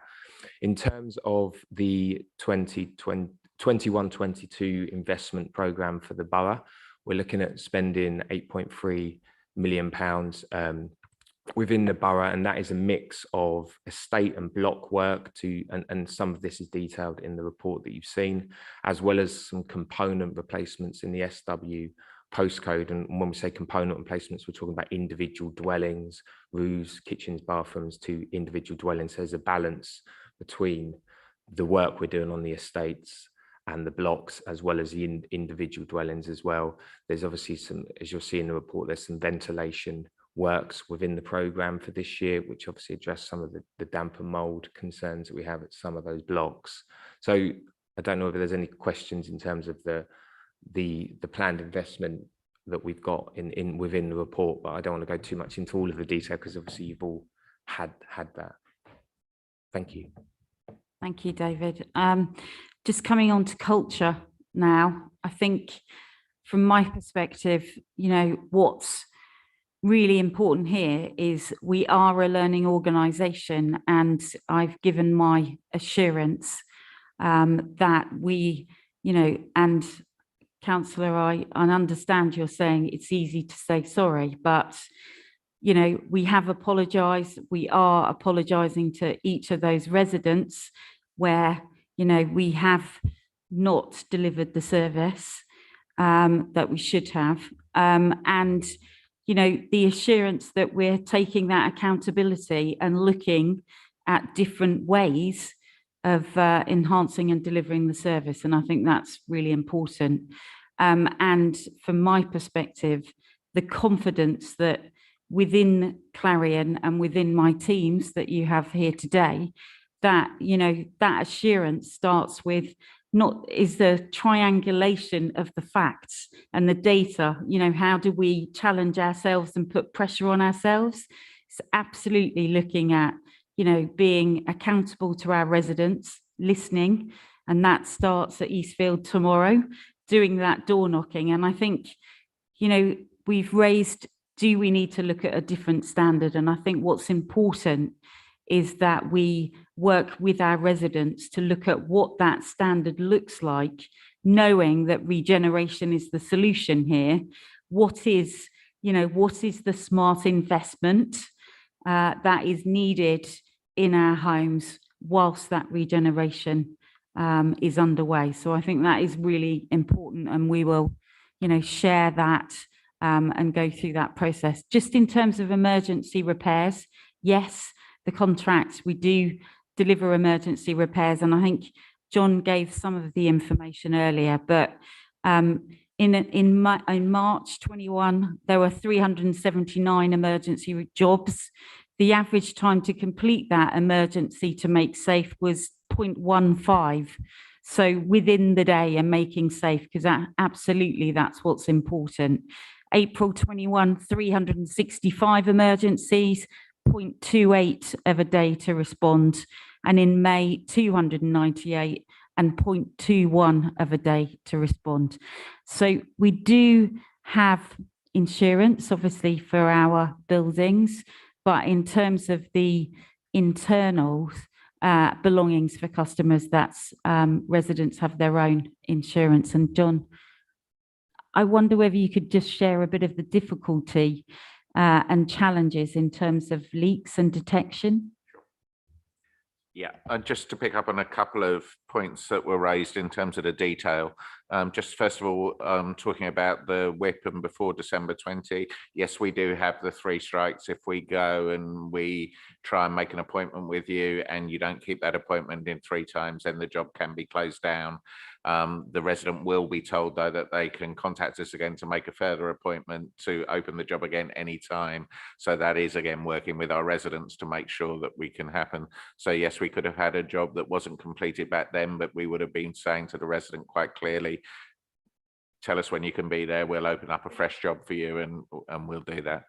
In terms of the leaks, I just want to talk directly about Eastfields. We obviously look at leaks across our whole stock. Eastfields has a particular issue. It has one continuous roof across the whole estate. And what that means is that we, on the particular property that was shown there were 4 separate leaks, not in the, only one was in the property directly in the roof above the property. Some were traveling from elsewhere. The main leak ended up being in a freeholder property, and we had to work with that person to try and get them to remedy the leak. So they're not straightforward because of the design of the property. Again, it's one of the reasons why we would be grateful to move the regeneration forward. The other issue, though, in some of the rest of our stock, properties were built with embedded pipework in concrete. So we will often go around and try and look at remedying leaks and trying to fix where we think it could be, and only digging up huge walls and floors to try and get into embedded pipework at the last resort once we've gone through and eliminated other options, because the disruptions to our residents there are huge when we do that. So, those can be some of the challenges that we have. It's not standard. If it's a straightforward leak in your property, self-contained, we fix them just like the private contractor you were describing would fix them. So I've just got a follow up on that, but then I want to bring in David, and then actually Martin. It'd be great to get any. Yeah, David will go first, and then it'd be great to get any reflections afterwards from Martin. Just my own follow up on John, what you just said as well about the condition. I was wondering, have you done cost? I mean, from Vicky's comments previously in the ITV as well, is there a cost benefit analysis somewhere on the benefit of the approach you've taken in a sense of trying to identify maybe the source of the repair versus replacing an entire roof or a section? And could you just touch on that in response to the 3 questions? I think that's I can pass over to David at some stage, but that's one of the things we do all the time. That's part of that balance that we were talking about, and whether we got the balance right or not. One of the things that was discussed at the first meeting today was reviewing all our stock condition data to check whether we do have that balance right, to look with our professionals within, but also potentially employing people from outside to say, what are the alternatives? What could we do? If we spent more money in certain areas, what would that mean in terms of day-to-day repair costs? The other thing that we want to review is not only just the planned work we do, but planned preventative work. So, you know, if we start doing programs of planned preventative work, would that make a difference in exactly the way you've just described? That was going to be my part B. So thank you for preempting that. So David and then Martin, please. So I read your annual report this morning, and it gave me the impression that you were competent as an organization, that you had experience and people should trust you. I think the word was trust. I haven't seen any of that this evening at all. I've got a number of questions. I've got many, many more, and residents have many, many more, but I know I'm not going to be given the chance to ask them all. So I'll just ask a few of them. First of all, I need to understand from you how you describe decent home standards. So what's your description? And I expect you've got this off pat, because it must be very important for you as an organization, being that you provide affordable homes. And I need to understand the legal jurisdiction behind decent home standards. Is it guideline? Is it statutory? What's the reason for following that? I'd also like to know, when was the last time you did a full survey of Eastfields Estate? And when I mean a full survey, I mean all the households, where you go into people's houses and you survey each and every one of them. And I'd like to know what sort of repairs you've got from that last full survey. For example, is mold a repair? Does that constitute a repair? Does vermin living in a household constitute a repair? Does falling down ceilings constitute a repair? And I'd like to know specifically if that's the case.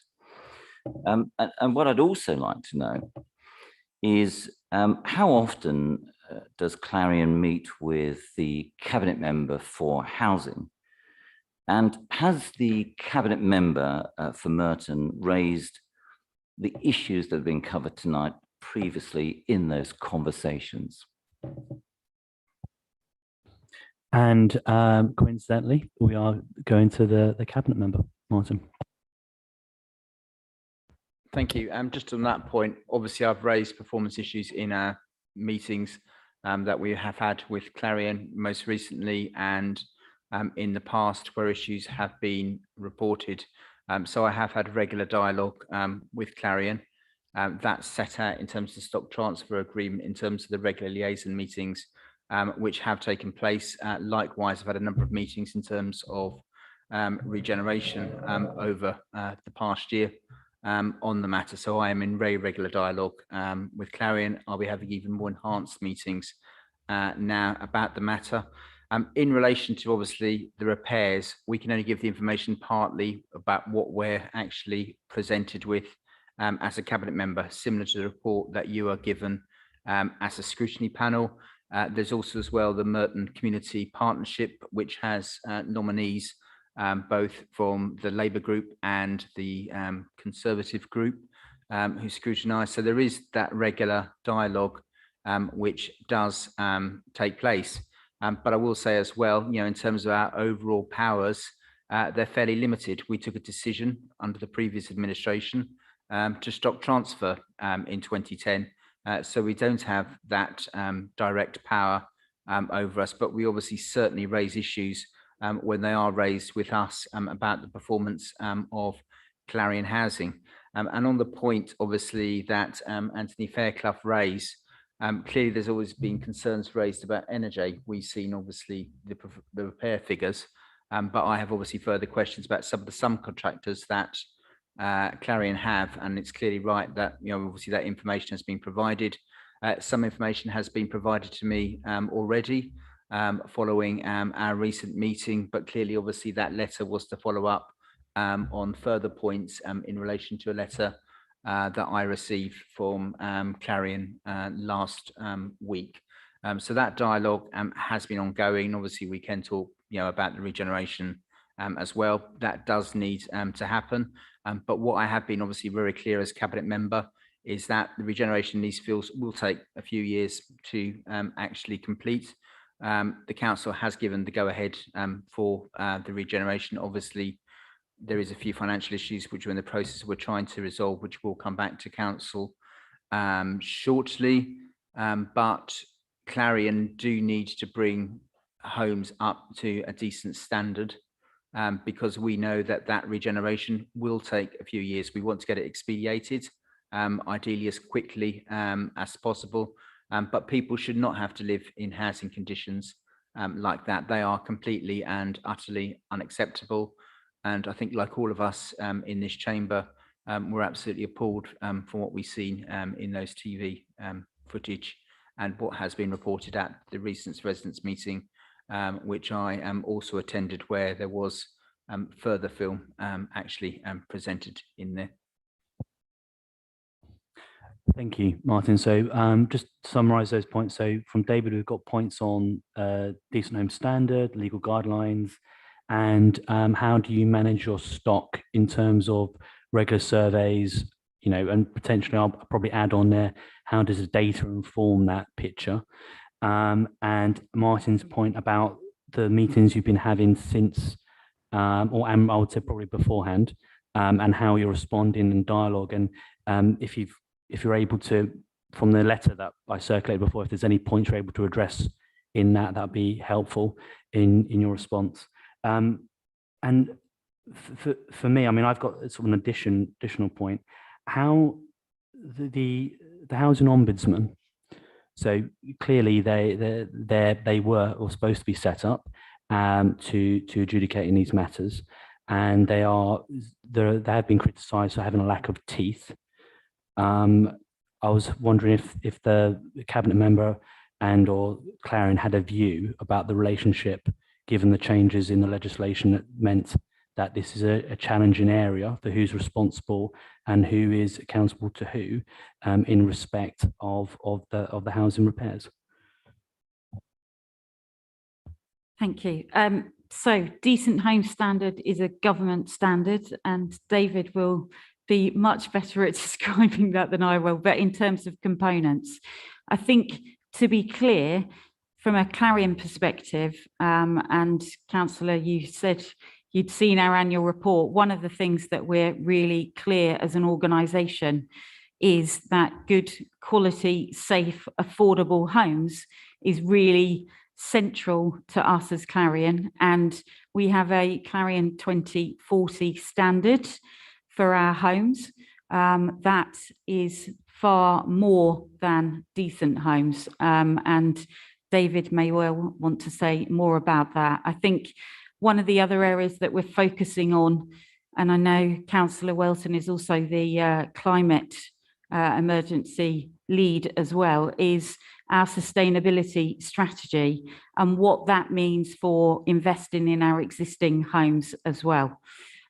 So I'll ask David in a moment to talk about decent homes and also some of the aspects of 2040.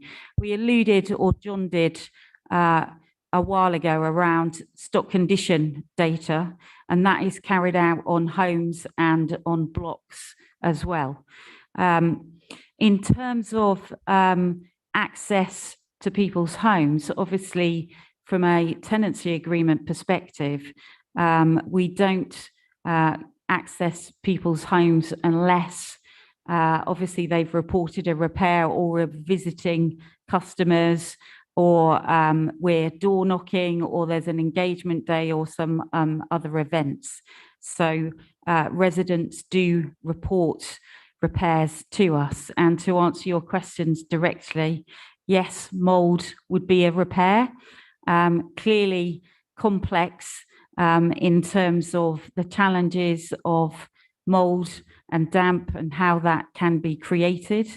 And we did a detailed response because the Independent Housing Ombudsman has done a call for evidence on that in the sector, and we did a detailed response as Clarion to share our experience there.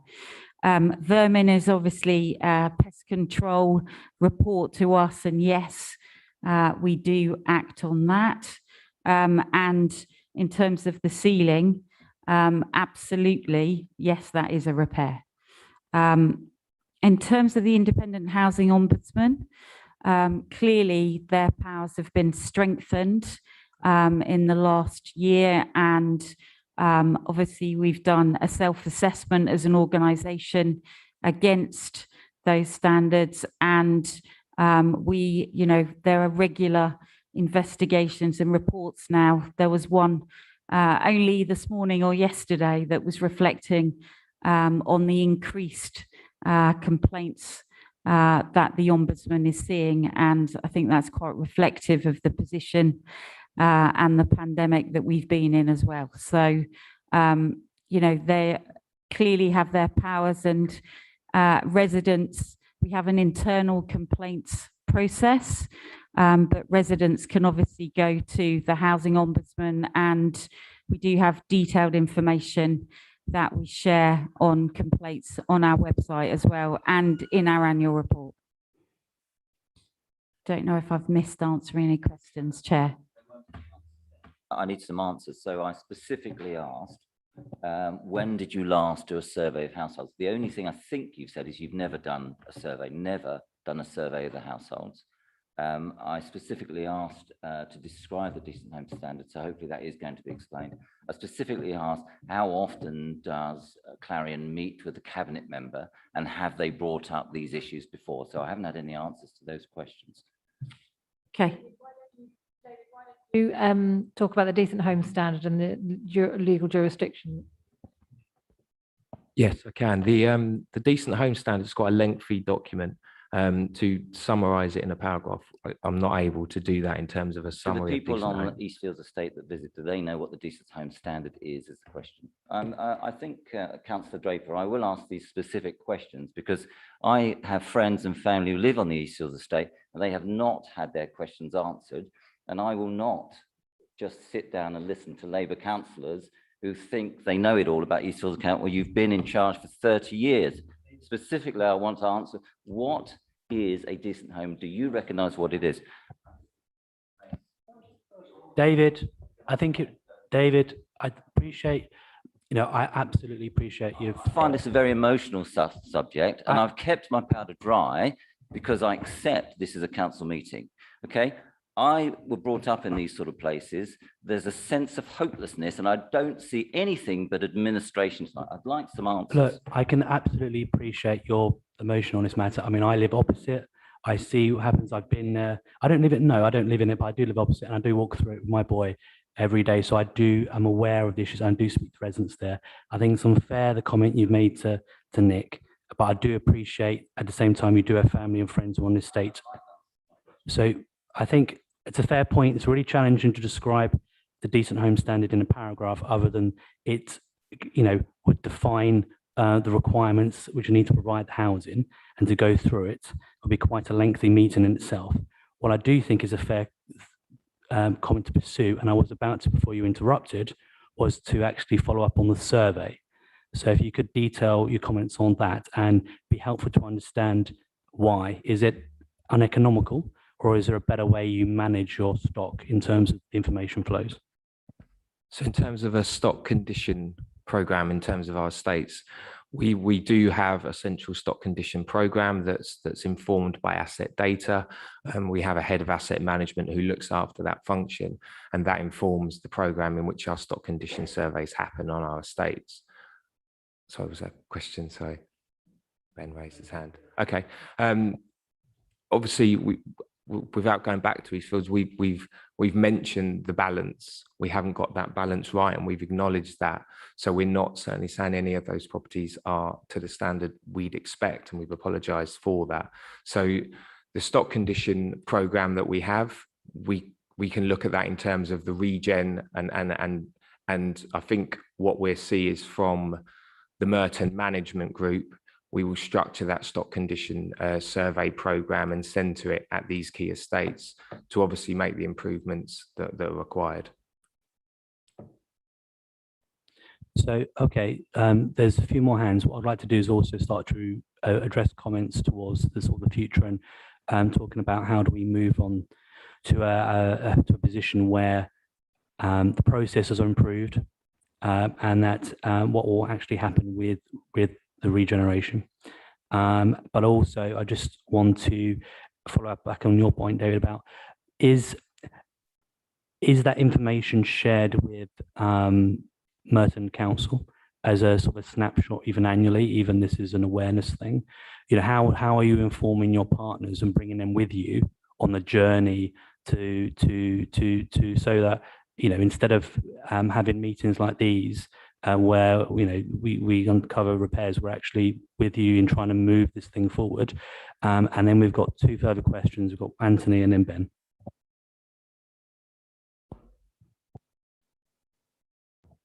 Thank you, Chair. Obviously, you've outlined tonight a series of changes in your approach to the way you deal with certain types of repairs and particularly Eastfields. And obviously, we've heard that there are some levels of meetings with Merton as well. So my question is quite simple, is why these changes now?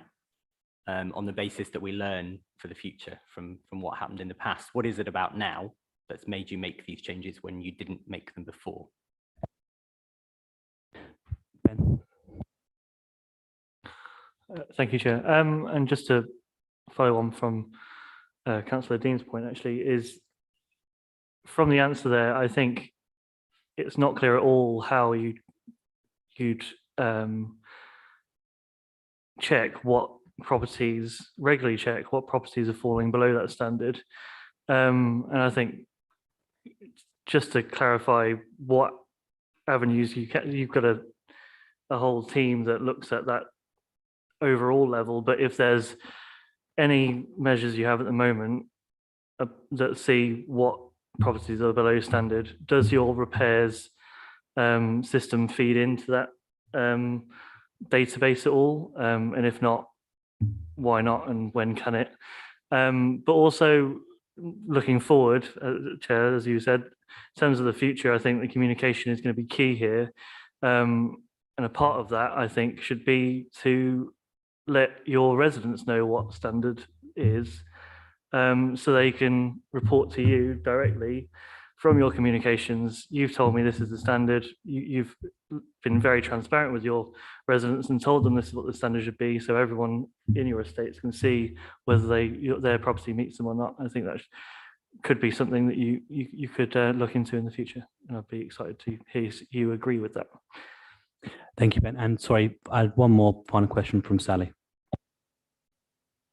Chair, there are 2 points. One, I would ask the 4 representatives from Clarion, would you be happy to live in those homes that we saw there?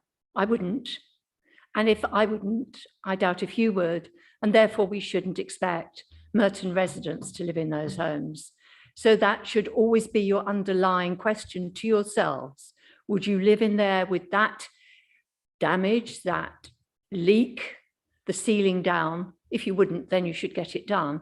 And my other point is, as councillors, I see us here for the benefit of Merton people and for the benefit of every resident who lives in a Clarion home. It is not here to score political points, but to work to achieve the very best housing we can for Merton residents. And that should be our priority and nothing else at this section of the meeting. Thank you. So if I just to summarise, so so we've got, how do you keep the partners informed about the stock conditions, given obviously transfer happened in 2010? What's happened? How do you bring people with you? And that sort of ties into Ben's point about, is it just simply a data exercise, or are there physical checks and inspections and goes around? And how does that information get passed on to residents so that they can, to a lesser or better degree, sort of raise concerns or flags? And also the sort of point I think Anthony mentioned about why change now? So is it when were you aware the conditions were as we've seen on the TV reports versus the action that has come from it? That's interesting to understand from a process perspective. And finally, to Sally's point, you know, would you be happy to live in those properties? Thank you. So just to start off with, no, I wouldn't. And, you know, I think no one should. And I think that's, you know, absolutely why we're here. And I'm saying sorry, and we will put it right. So I think that's what I would start by saying, first of all. I think just to reiterate, I'm really sorry, Councillor, that I thought I'd answered your question. We absolutely do stock condition surveys, and that is of each block and of the homes. And very little of that data is what we call cloned. So you can use standard archetypes and clone stock condition data. Very little of our data is cloned. So, and I can share that information. We also, through discussions through our regeneration team, will be meeting with individual residents and understanding their household needs. So we do meet and understand residents and information. I think one of the areas that's absolutely key is a number of our residents on the Eastfield estate and elsewhere are overcrowded, and the desperate need to regenerate this estate to make sure that they are adequately housed in modern, efficient homes is our priority. So just to pick up on other areas, I think one of the things that we touched on was how, as an organisation, do we pick up and understand the quality and the investment requirements. And we have a regional investment planning team that looks at all of the input that we get from residents, and in Merton we have the community panel as well, but feedback from things like the engagement days, yes, using our repairs information, but also the feedback from our staff that are out on the estates and our investment teams. And that's what goes into the programme of looking at prioritising the investment and obviously the need for regeneration. And we use the decent homes data as well and the stock condition surveys. So that's how we will look at prioritising the investment. In terms of standards, I think, as we said earlier, we haven't always got that balance right. And I think what's important, and I did walk the Eastfields estate with the chair of the Residents Association last week. And I think the discussion is absolutely working with our residents to look at what that standard looks like whilst we progress with the regeneration. And that's something that I'm really keen to do. I'm just going to add, I mean, I think one of the lessons learned here is that when you do have an estate come to the end of its life, we do need to get in more often to have a look at those properties, and that begins, you know, that begins very much tomorrow when we're going to be talking to all of those residents. But I'm sorry, I know you as Ben, but I think Ben's point as well about saying, you know, can you share that standard with the residents, I think is a point really well made. So I think the communication with residents is absolutely critical as well. So we will take that on board as well. Okay. Nick, final point, and then I'm going to draw it to a close. Okay, it's a very quick point of information, and it relates to stock surveys and stuff. I was told, I believe accurately, when I was cabinet member, that when Circle, the Merton Priory, took over our housing, that they only actually at that point had actually surveyed a quarter of the houses, a quarter of the properties, and they were still catching up when I left the job. So you know, there are still occasions where Clarion find out that they own a property, let alone that they've actually surveyed it.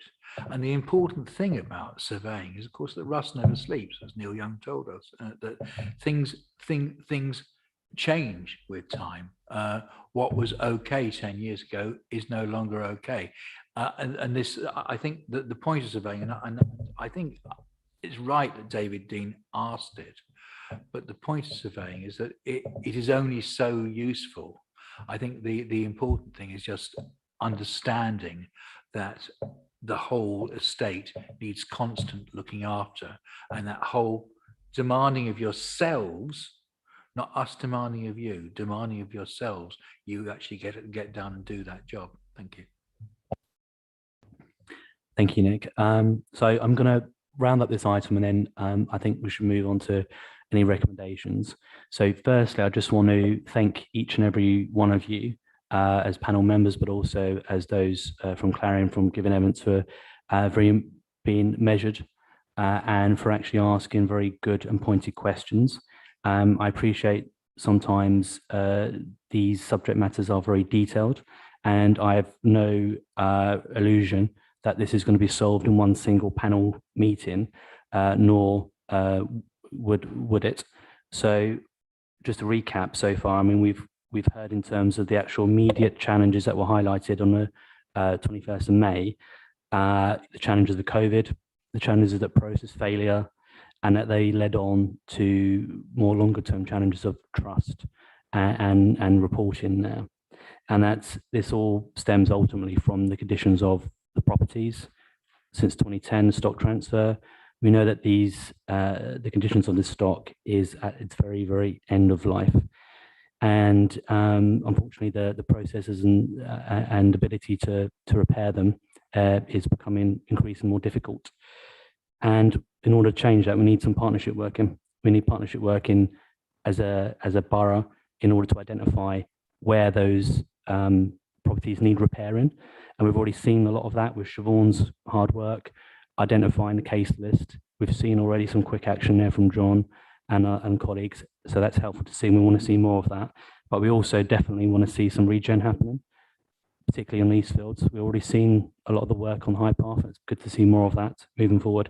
So as an action for this panel, what I'd like to do, and it'd be good to get support, is to revisit this matter as long as the remedial works are continuing, so that residents can have trust and confidence.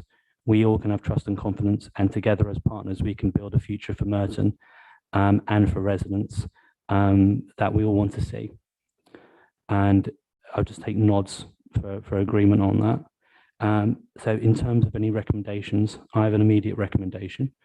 What I'd like to see is, and we've heard already, information is key. And we've heard that there's a lot of silos going on and not everyone has a complete picture. So I would like to do and propose is that the Merton's Housing and Communications team work in partnership with Clarion to host a one-stop shop, to have clear information for residents, to identify the issues that David, Ben, Geraldine and others have highlighted in terms of home standard, in terms of surveys, and have it there very clearly. And where possible, in an anonymized fashion, to list cases that are available in order to share the progress which is happening, where there's a lot of cases going from identified and then being successful, because then that brings around not only confidence from residents, bring confidence for me, and I know where my one-stop shop to go to, so I can understand where's the latest information on this issue. Because what I found, particularly trying to research and prepare for this meeting, is that I had to go everywhere and everywhere for it. And I don't think that's helpful for me, but particularly how it's going to be helpful for residents trying to resolve that problem. So that's what I propose. Okay, I propose that. I need a second. Cool. Do we have a vote? Do we carry it? Hands? Yep. Hands agreed. Fantastic. Thank you very much, everyone. David. So this recommendation is that all homes on Eastfield Estate are surveyed immediately, and alternative accommodation be found for every resident that currently lives in a home that does not attain the government mandated decent home standard. Do you want me to read that again, Rosie? You all right? Thank you, David. I think if we can add some clarity on that, are we calling the cabinet to do that? Or are we calling on Clarion to do that? If we call on Clarion, then I think we just need to tweak the beginning to say, I'm not actually specific because I think anybody who has a duty has to do it. As you said before, that we don't have a jurisdiction over the external housing provider. So as a council panel, I would like to make this specific request, and then it's up for both the council administration and the housing provider to decide if this is relevant to them. Because I can't mandate Clarion to do it. I'm asking that it is done, which is a different matter. Yeah, and okay, so can I just, I'm trying to be too technical here, because we can't mandate it to happen. What we can do is put it as an action, and to say that, in fact, unless you want to put words to effect that the cabinet. No, I know I don't. I want to say that this is what should happen. Now it's up to the authorities, whoever they are, to either look at this and decide it's just a proposal or not. But frankly, listening to what I've heard tonight, reading what the Decent Home Standard is, I can't see how anybody could dispute that this shouldn't be happening. So it's not my position to say who should be doing it, but as a councillor, I'm here to represent all residents in this borough, and I think this is something that should happen. If people want to take that up, that's up to them. That's all I can do. Of course. So we had hands up from Dan, then Nick. Yes, I agree with Councillor Dean, and I think he makes a very good point, and I second his recommendation. Okay. If it's all right with you, I'll call in Nick, just because we were going to do that. So Nick. Mine's a simple question. You know, the motion says all properties. I believe quite a lot of the properties are freeholds. And I don't know exactly what the legal position would be as far as offering alternative accommodation to freeholders. Yes, of course, they deserve decent homes, but our decent homes commitment, as far as I know, relates specifically to our tenants rather than to our freeholders. So there is a complication there. Okay, Ben. Thank you, Chair, and I completely agree with the principle of that. And I would want some form of that. I would support some form of that. I think to give some chance of it being possible.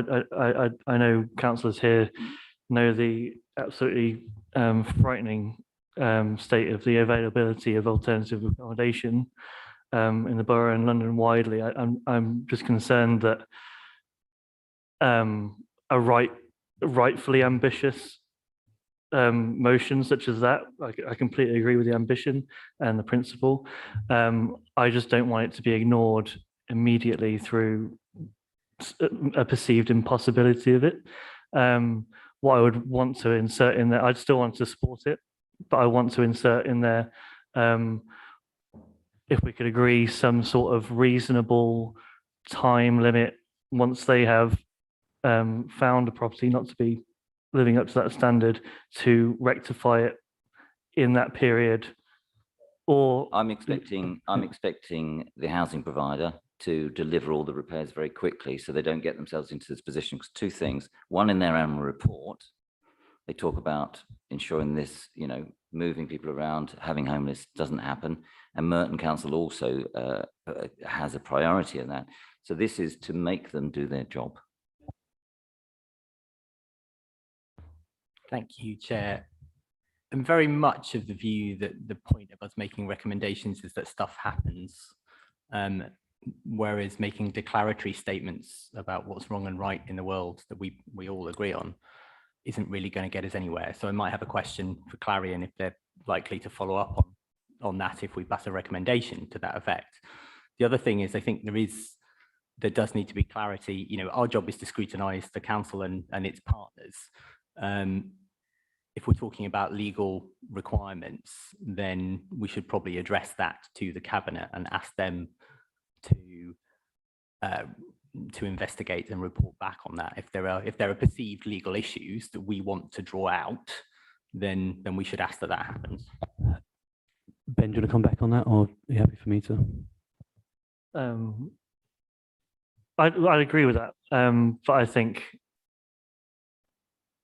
maybe there's two things to do here then today, which is I agree with Councillor Faircliff's point that I think the purpose of this meeting is to create recommendations that will actually get done, but is in the realms of possibility.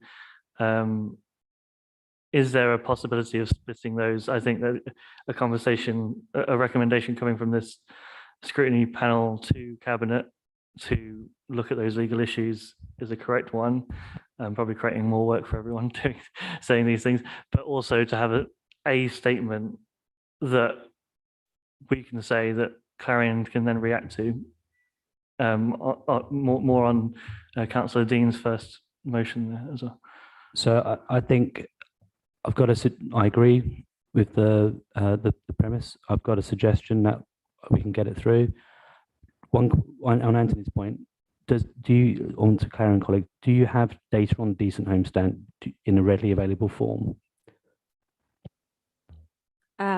Yes, we do. But I think what's really clear, coming back to, regeneration is the solution here. And I think it's more of a discussion in terms of getting a decision, looking at timescales for that, and understanding, as we went back to earlier, what is the standard and the balance of investment required for the quality of homes that we want people to live in whilst we wait for that regeneration is what we should look at jointly. Okay. If this is rejected by others, I really don't mind. I have to make this point tonight, and the housing provider at some stage needs to be good to their word. And it doesn't matter if they're not tonight and they're not in the future, but either they are a credible organization, which their annual report tells me, or they are not providing a government mandated decent home standard. So I don't see enough sort of views here tonight, which is thinking about the 497 households. That's all I'm saying. And I don't mind. I don't care if anybody doesn't back it. I can go to bed tonight knowing I proposed it. No, that's good. And what I'd like to do is support you in that, but also get it delivered as well. So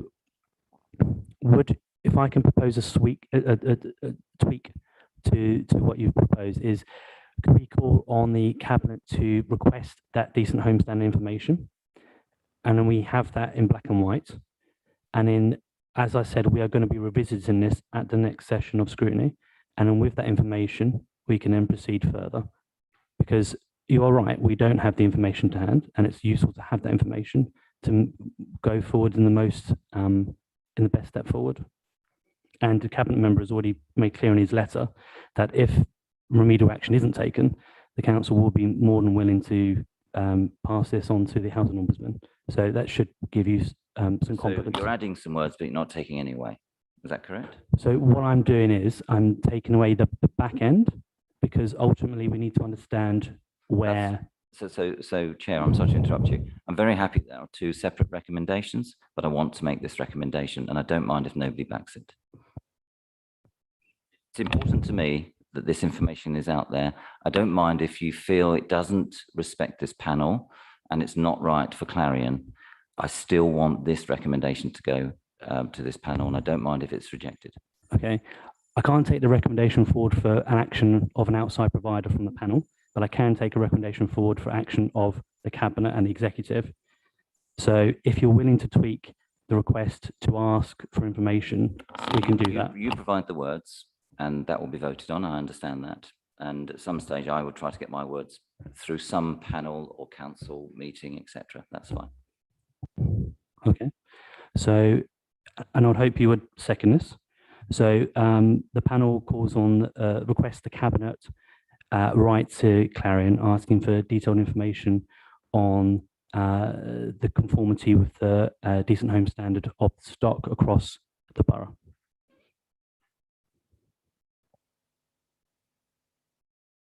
Do you second that, David?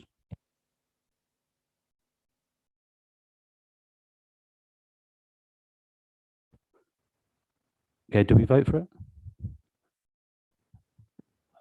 1, 2, 3, 4, 5, 6. Passed. Thank you very much, everyone. Okay, so we've this has been a long session, and we're coming up to call it a 10. What I propose is it wouldn't be fair on the officer or others to run through the report in just 15 minutes time. So if it's okay, I would propose postponing that business until the next meeting, where we're going to visit housing anyway.